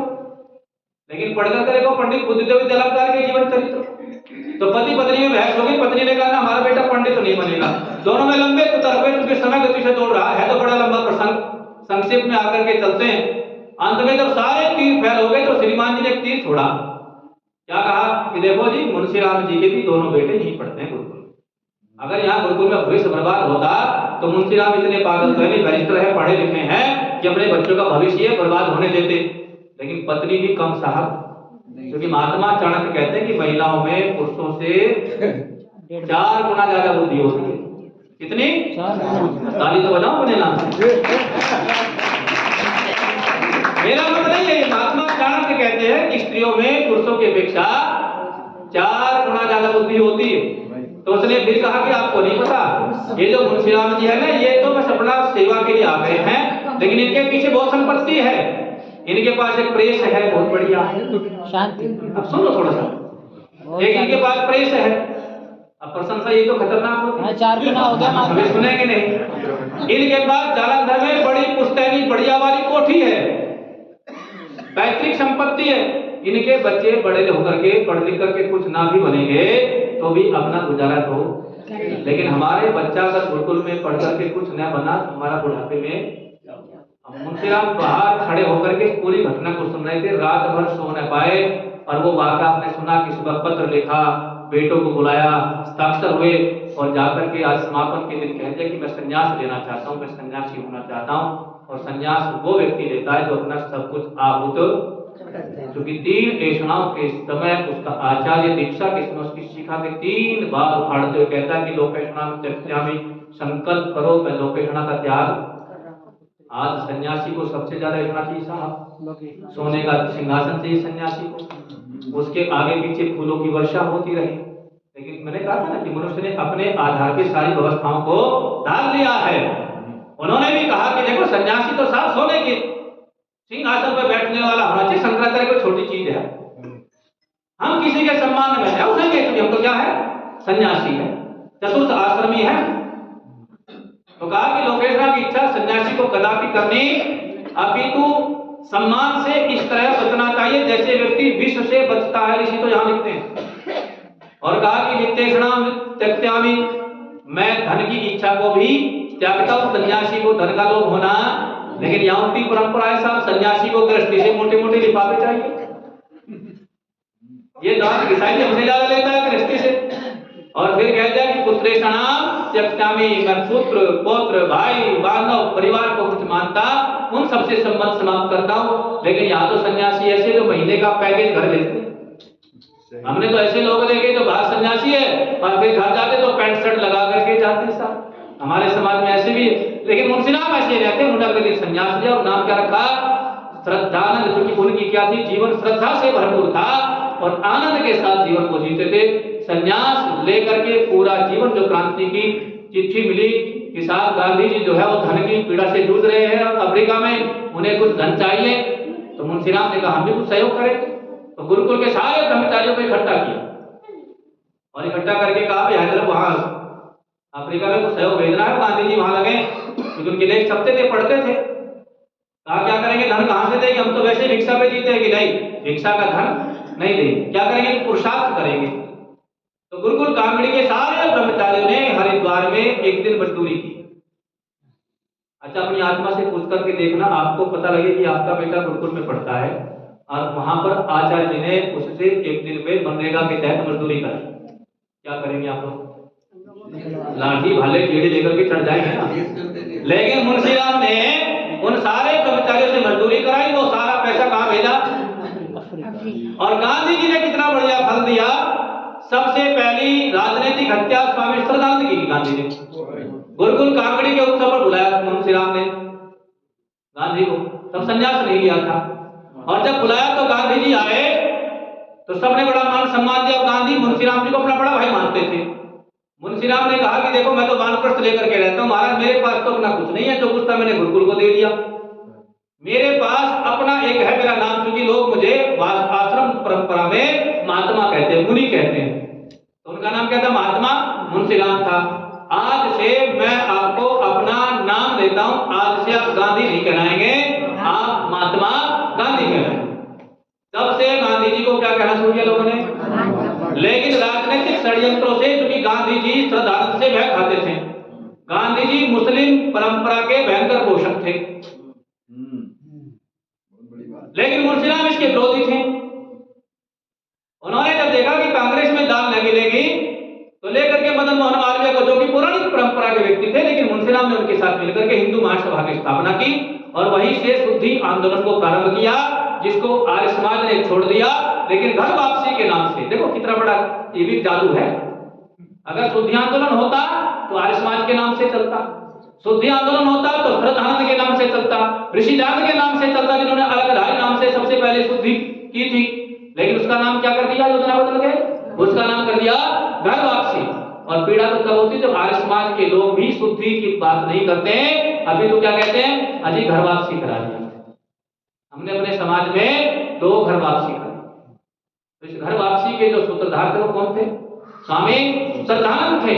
और पूरा का पूरा मलकाना, ये पूरा मेवात का क्षेत्र है, अगर श्रद्धानंद की हत्या वो दुनिया का सबसे पहला आतंकवादी न करता। यहाँ आपको विकल्प पढ़ाया जाता है कि सबसे पहला आतंकवादी गोडसे था जिसने गांधी को मारा।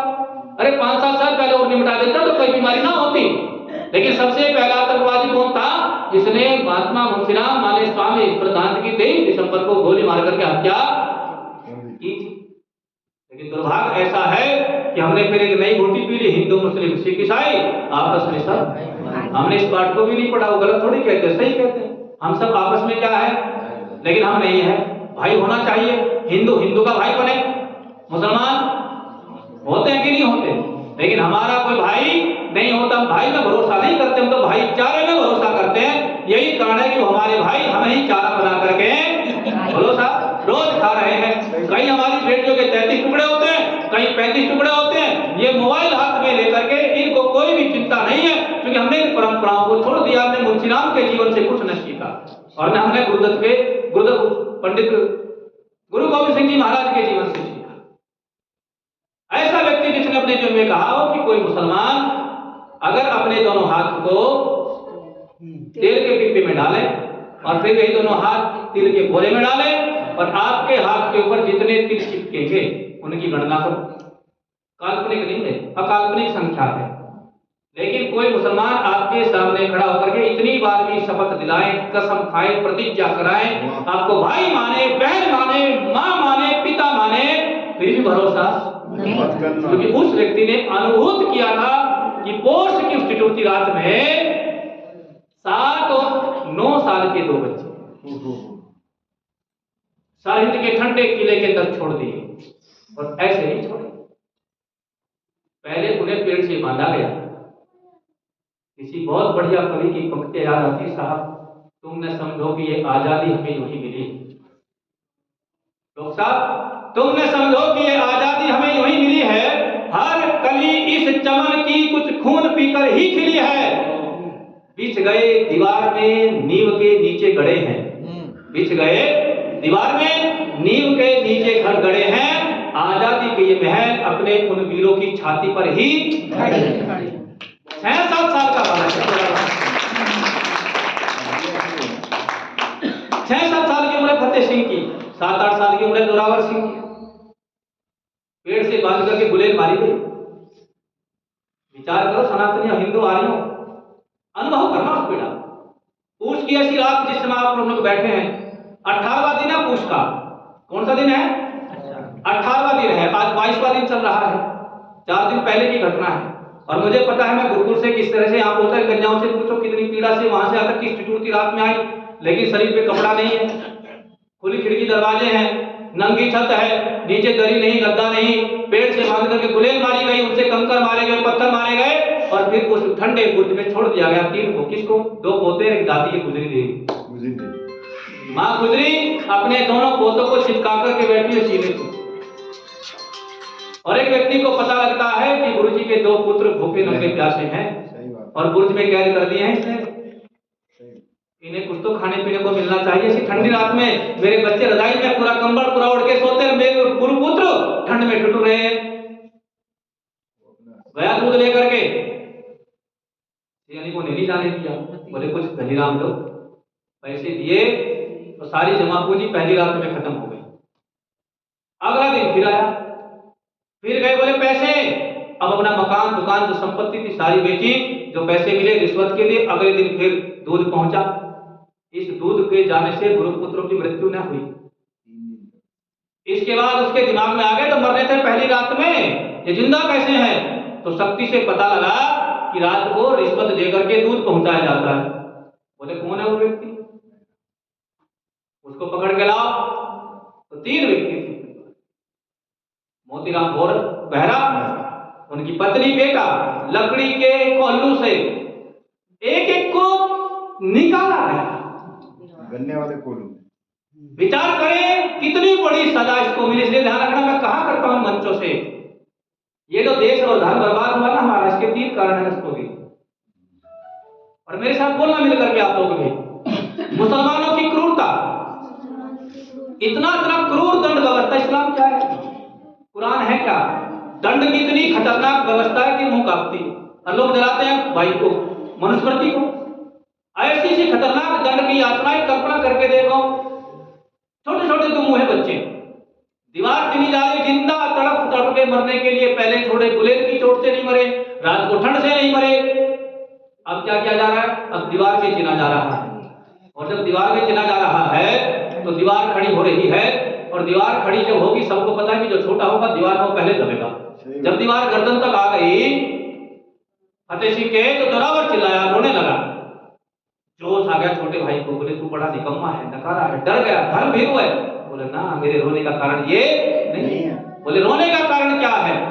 बोले रोने का कारण ये है कि तू कितना सौभाग्यशाली, मैं कितना दुर्भाग्यशाली हूं कि तू संसार में आया मेरे से बाद में है, लेकिन जाने का सौभाग्य तुझे मेरे से पहले मिलेगा। और इतिहास में जब नाम आएगा तो पहले लोग तेरा नाम लेंगे, मेरा नाम वहां भी बाद में ही लिया जाएगा। ये बड़े भाई का छोटे भाई के प्रति प्रेम धर्म की अनुपम पराकाष्ठा है।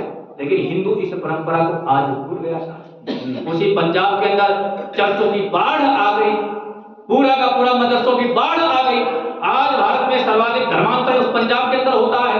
उन गुरु पुत्रों की उस स्थिति को देख करके कभी मौका मिले तो जाइएगा आप लोग पर्यटन करने के लिए। दुर्भाग्य ये भी है कि गत दिनों एक वैज्ञानिक ने बड़ा बढ़िया आंकड़ा पेश किया कि भारत के लोग सारी चीजों में खर्च करते हैं, लेकिन पर्यटन में भारतीय खर्च नहीं करते।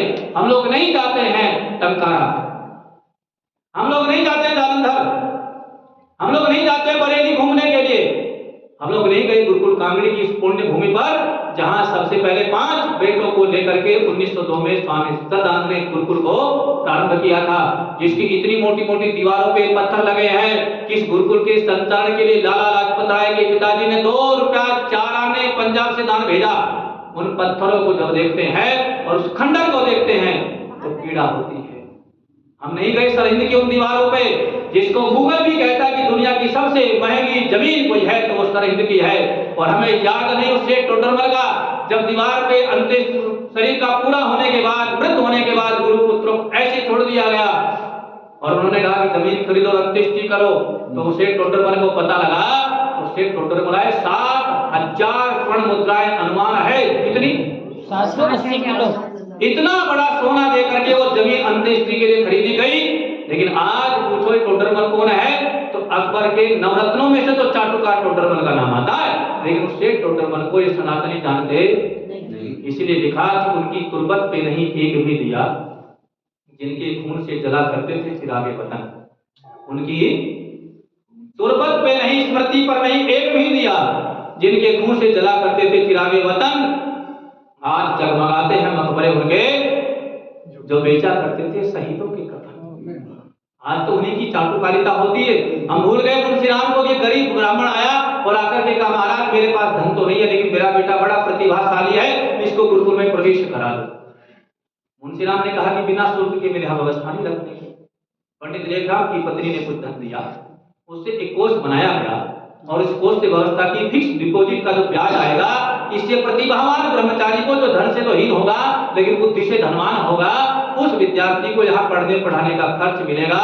और मेरठ वालों सबसे बड़ा सौभाग्य तो हमारा है कि उस धन से ब्याज से पढ़ करके निकलने वाला सबसे पहला स्नातक पंडित बुद्धदेव विद्यालंकार जो बाद में स्वामी समर्पणानंद बने, जिन्होंने गुरुकुल प्रभात आश्रम की अपनी बेटी प्रभा के नाम से स्थापना की। और कितने बड़े विद्वान इस जगत को गुरुकुल ने दिए, उन्हीं गुरुकुल परंपरा से जुड़ा था सेठ मनोहर लाल का सर्राफ का परिवार। अगर गुरुकुल ना होता प्रभात आश्रम, ये परिवार गुरुकुल से न जुड़ता तो बंधुओं इतना यश इस परिवार का भी न होता। तो एक गुरुकुल के खुलने से, एक ऋषि परंपरा की आश्रम प्रणाली की व्यवस्था से एक बालक का, एक बालिका का नहीं अपितु कई कई पीढ़ियों का उद्धार होता है। मुझे लगता है कि 4वीं 5वीं पीढ़ी उनकी इस समय चल रही है और ये पूरा परिवार गुरुकुल के प्रति कितना समर्पित है वो हम लोग उसको कहने की कोई विशेष आवश्यकता नहीं है, क्योंकि हम सब जानते हैं कि इस परिवार का गुरुकुल परंपरा के प्रति कितना आदर और कितना सहयोग है। मेरा निवेदन मात्र इतना है कि हम चाहते हैं कि स्वामी श्रद्धांजलि को सच्ची श्रद्धांजलि समर्पित करें, गुरु पुत्रों के प्रति हम भाव रखें। क्योंकि गुरु गोविंद सिंह जी महाराज के जीवन में आता है कि जब वो पंजाब की गद्दी पर बैठे सबसे पहला काम उन्होंने किया कि अपने कुछ शिष्यों को संस्कृत पढ़ने काशी भेजा। इस प्रसंग को मैं सुनाता हूँ और कोई नहीं जानता क्योंकि वे इतिहास नहीं पढ़ते। और जब वो काशी से विद्वान बन के आए तो गुरु गोविंद सिंह जी ने सबसे पहले पूरे पंजाब भर के अंदर, आज का हिमाचल प्रदेश, आज का हरियाणा, आज का दिल्ली और आज का पंजाब वाला पाकिस्तान और ये हमारा पाकिस्तान, इन 5 को मिलाकर के पूरा पंजाब बनता था। पूरे पंजाब भर में फ्री पोस्ट एजुकेशन की, हम तो अब कहते हैं कि सरकार ने सर्व शिक्षा अभियान निःशुल्क शिक्षा चलाई। उस दौर में उस व्यक्ति ने मुगल काल में अपने पूरे पंजाब प्रांत के अंदर निःशुल्क संस्कृत की शिक्षा प्रारंभ की। उनका मानना था कि बिना संस्कृत पढ़े कोई भी हिंदू अपने प्राचीन ग्रंथों के बारे में ठीक ठीक जान नहीं सकता। आज 2025 में हम हर प्रकार से स्वतंत्र है, लेकिन मानसिक रूप से इतना स्वतंत्र हो गए कि उनकी परंपराओं से हमें बदबू आती है। हम नहीं चाहते कि हमारी परंपराएं पोषित हो, और नहीं तो कोई बड़ी चीज नहीं किसी गुरुकुल को, किसी एक संस्था को चलाना। हम लोग अपने बच्चों को न पढ़ा सके तो कोई बात नहीं, लेकिन एक बच्चे को गोद लेकर के उसका भरण पोषण 30-35 हजार रुपया वर्ष में खर्च करना कोई बड़ी बात नहीं। हम एक बच्चे की अपने पार्टी होटल में जाकर के बड़ा खर्च कर देते हैं। तो बंधुओं, विचार करने की आवश्यकता है कि हम बैठकर के ऐसे महापुरुषों का, और चौधरी चरण सिंह की जयंती गई है, अटल बिहारी वाजपेयी जी का सब कुछ अभी पिछले दिन हम लोगों ने आयोजन देखा है। ये पूरा का पूरा जो दिसंबर का महीना है, ये कड़ाके की ठंड तो है ही, लेकिन इस कड़ाके की ठंड में हमें वीरता का संचार देने वाले अनेकों महापुरुषों का ये पूरा का पूरा, हमारा शहीद उधम सिंह का हमने परसों बलिदान दिवस मनाया, अनेक लोगों के इस महीने में जन्मदिवस और पुण्यतिथि आती है, उन सबके प्रति भावभीनी श्रद्धांजलि समर्पित करते हुए वैदिक कन्या गुरुकुल देवतला परिवार की ओर से आप सबों से यही निवेदन करता हुआ कि हम चाहते हैं कि हमारे आसपास ये परंपराएं चले, हमारे आने वाली पीढ़ी इस इस्लाम के आतंक से, ईसाइयों की धूर्तता से, हिंदुओं की मूर्खता से बच करके रहें। तो मेरी ऋषिदान और श्रद्धानंद के जीवन को पढ़ने की, पढ़ाने की, उन परंपराओं को पोषित करने की आवश्यकता है। कन्या गुरुकुल देवतला भी आपके मध्य में चल रहा है, निर्माणाधीन है, सर्दी का समय है, कई सारी अपील हमारे मंत्री जी ने की है, 4 दीवारी उसका काम चल रहा है, अभी एक तल और छात्रावास का बनना है, गेट हमारा बहुत हल्का है। तो मेरा निवेदन है कि यदि आप चाहें तो अपने किसी प्रियजन की स्मृति में, अपने किसी व्यक्तिगत कोष से आप जितना भी उस गुरुकुल के संचालन के लिए सहयोग देंगे, वो सच्चे रूप से स्वामी श्रद्धानंद के प्रति, ऋषिदान के प्रति हमारी श्रद्धांजलि होगी, हमारा एक ऋण से ऋण होने के लिए प्रयत्न होगा। इन्हीं विचारों के साथ मैं आप सबों का वैदिक कन्या गुरुकुल देवतला परिवार की ओर से धन्यवाद ज्ञापित करते हैं कि आपने मेरे विचारों को दर्शित होकर के सुना है। इन्हीं विचारों के साथ अपनी वाणी को विरमित करता हूँ। ओम शांति शांति शांति।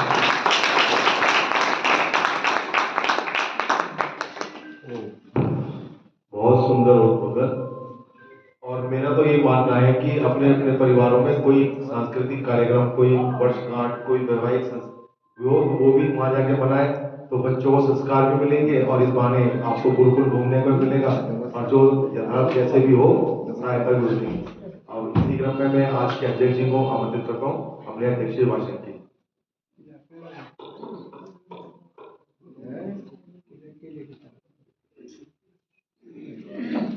बांग्लादेश के अंदर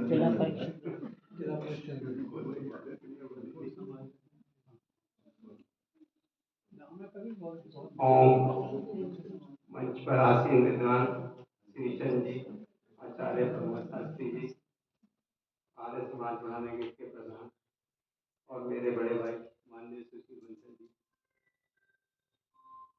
विभिन्न आर्य समाज से उपस्थित गुणीजन एवं सभा में उपस्थित भाइयों एवं महाशक्ति, आप सभी का मेरा सादर नमस्कार। आज राष्ट्रीय रक्षा यज्ञ श्रृंखला का 79वां यज्ञ संपन्न हुआ। गुरुकुल देवतला की बालिकाओं का कार्यक्रम अनुभव रहा। बच्चों ने अच्छी प्रस्तुति दी।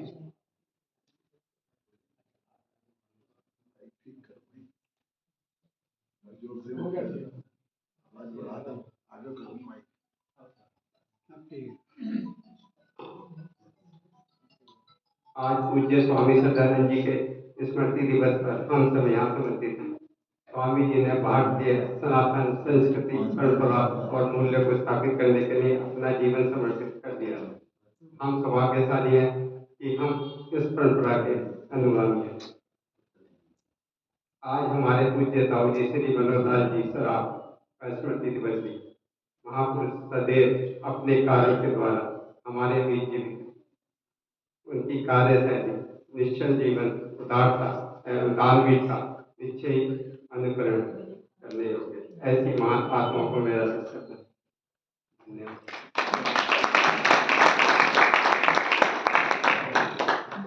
अध्यक्ष जी का बहुत बहुत धन्यवाद। सम्राट प्रधान जी को आमंत्रित करता हूँ विधायक सभा में। धन्यवाद।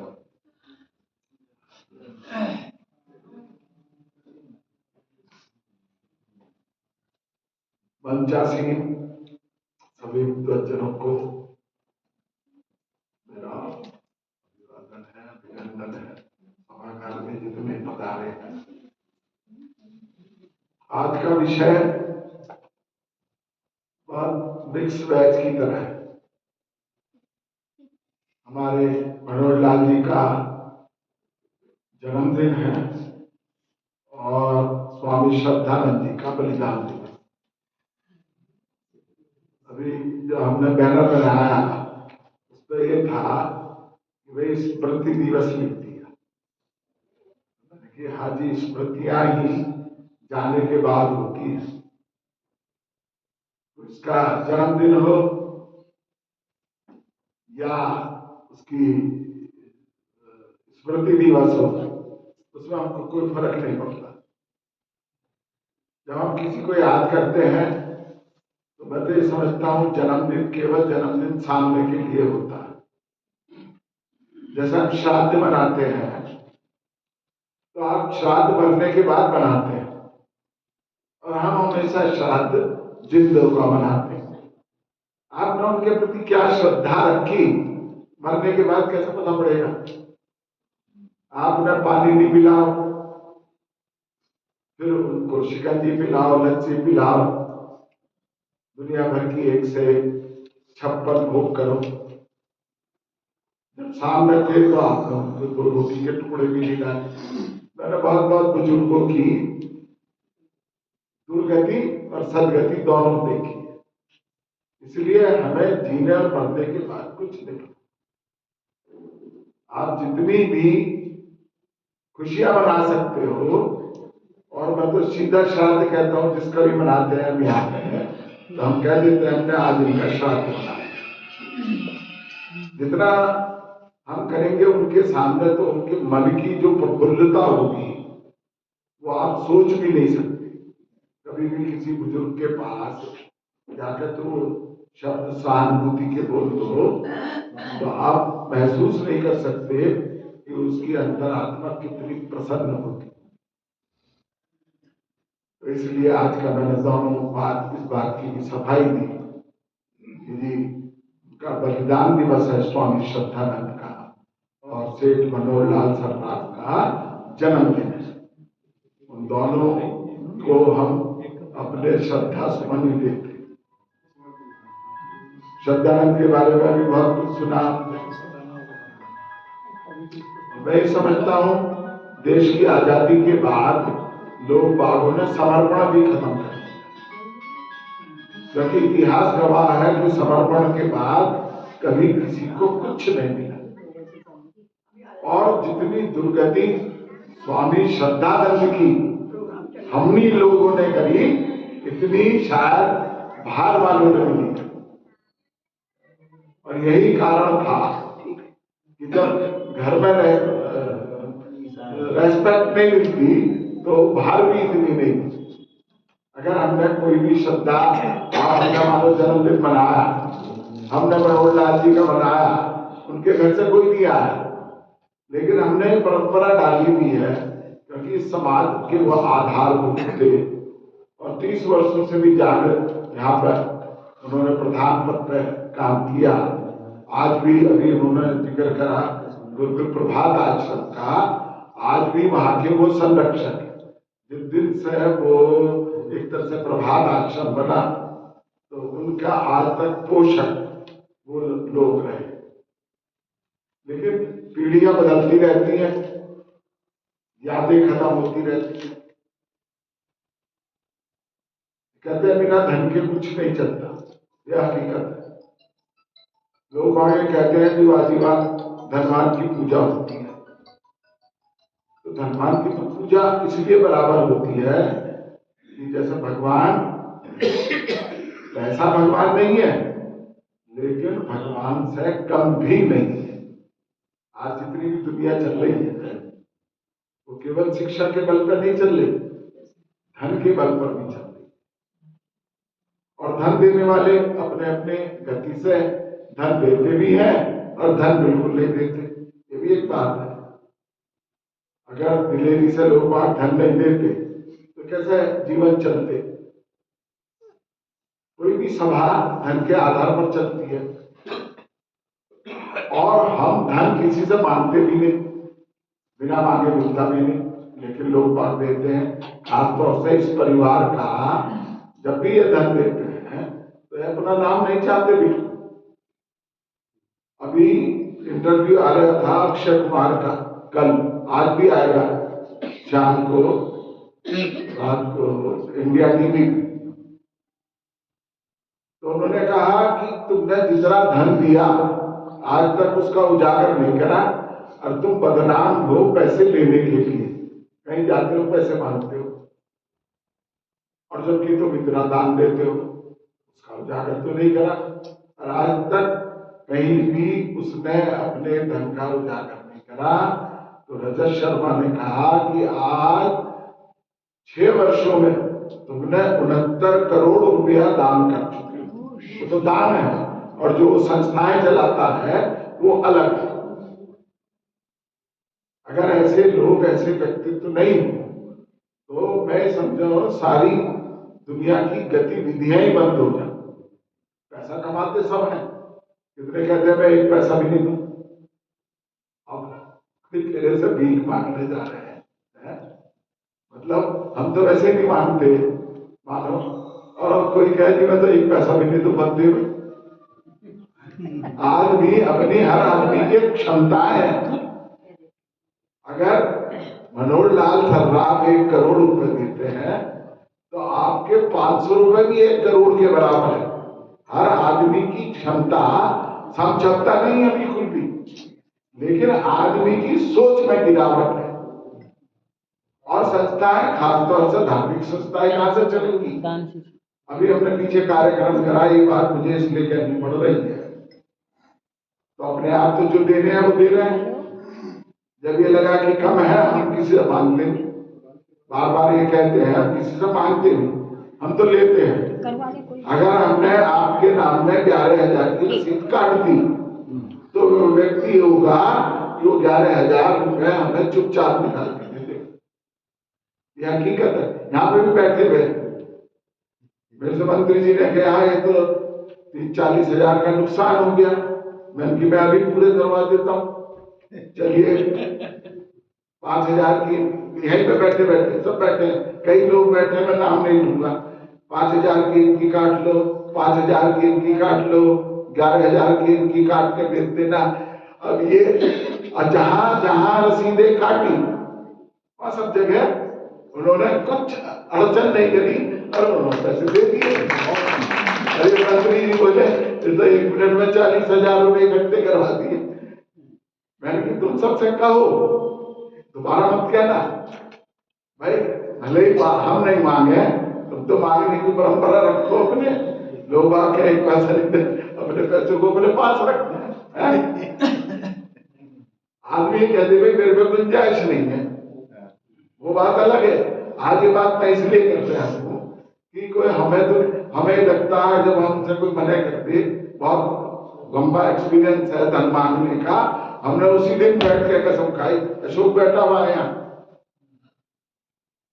कि कहीं कहीं ऐसा तिरस्कार हुआ, हमने हालांकि हम जानते नहीं, हम गए, हमने कहा आज के बाद किसी के दरवाजे पे पैसे मांगने नहीं जाने या किसी से डायरेक्ट नहीं मांगना।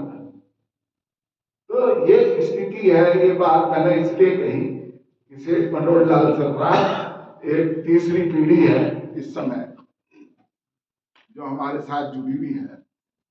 तो मैं उनको बहुत हृदय से, हमारे तो रिलेशन में भी है, 10 बन देता हूँ।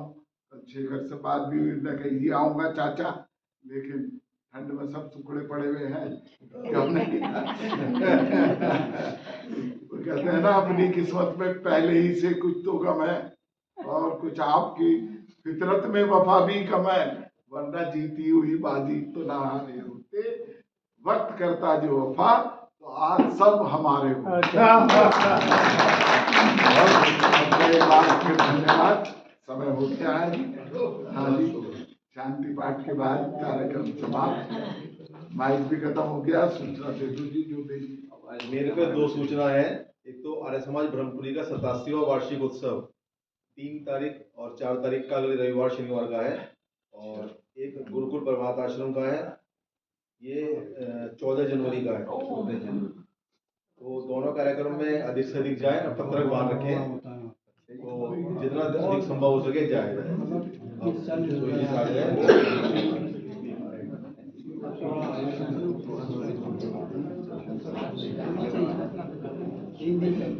अथ शांति पाठः। ओम शांति अंतरिक्षं शांति पृथिवी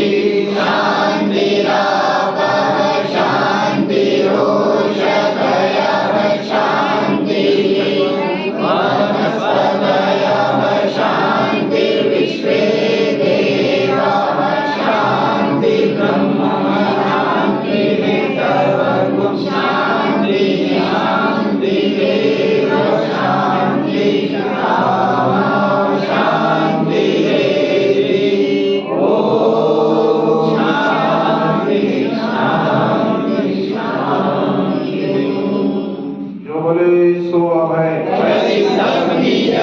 गुरुवर विजयानंद की महर्षि स्वामी दयानंद की हरियाला पुरुषोत्तम श्री रामचंद्र की योगेश्वर श्री कृष्ण चंद्र की भारत माता की ओम माता की आर्य समाज वेद की ज्योति ओम का झंडा जो बोले सो अभय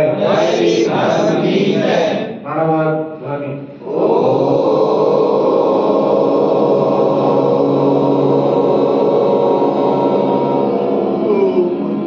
वैदिक अभिवाद। जो आर्य समाज के सदस्य हैं वो चंदा देने की कृपा करें। सब लोग अपने अपने मुझे पता नहीं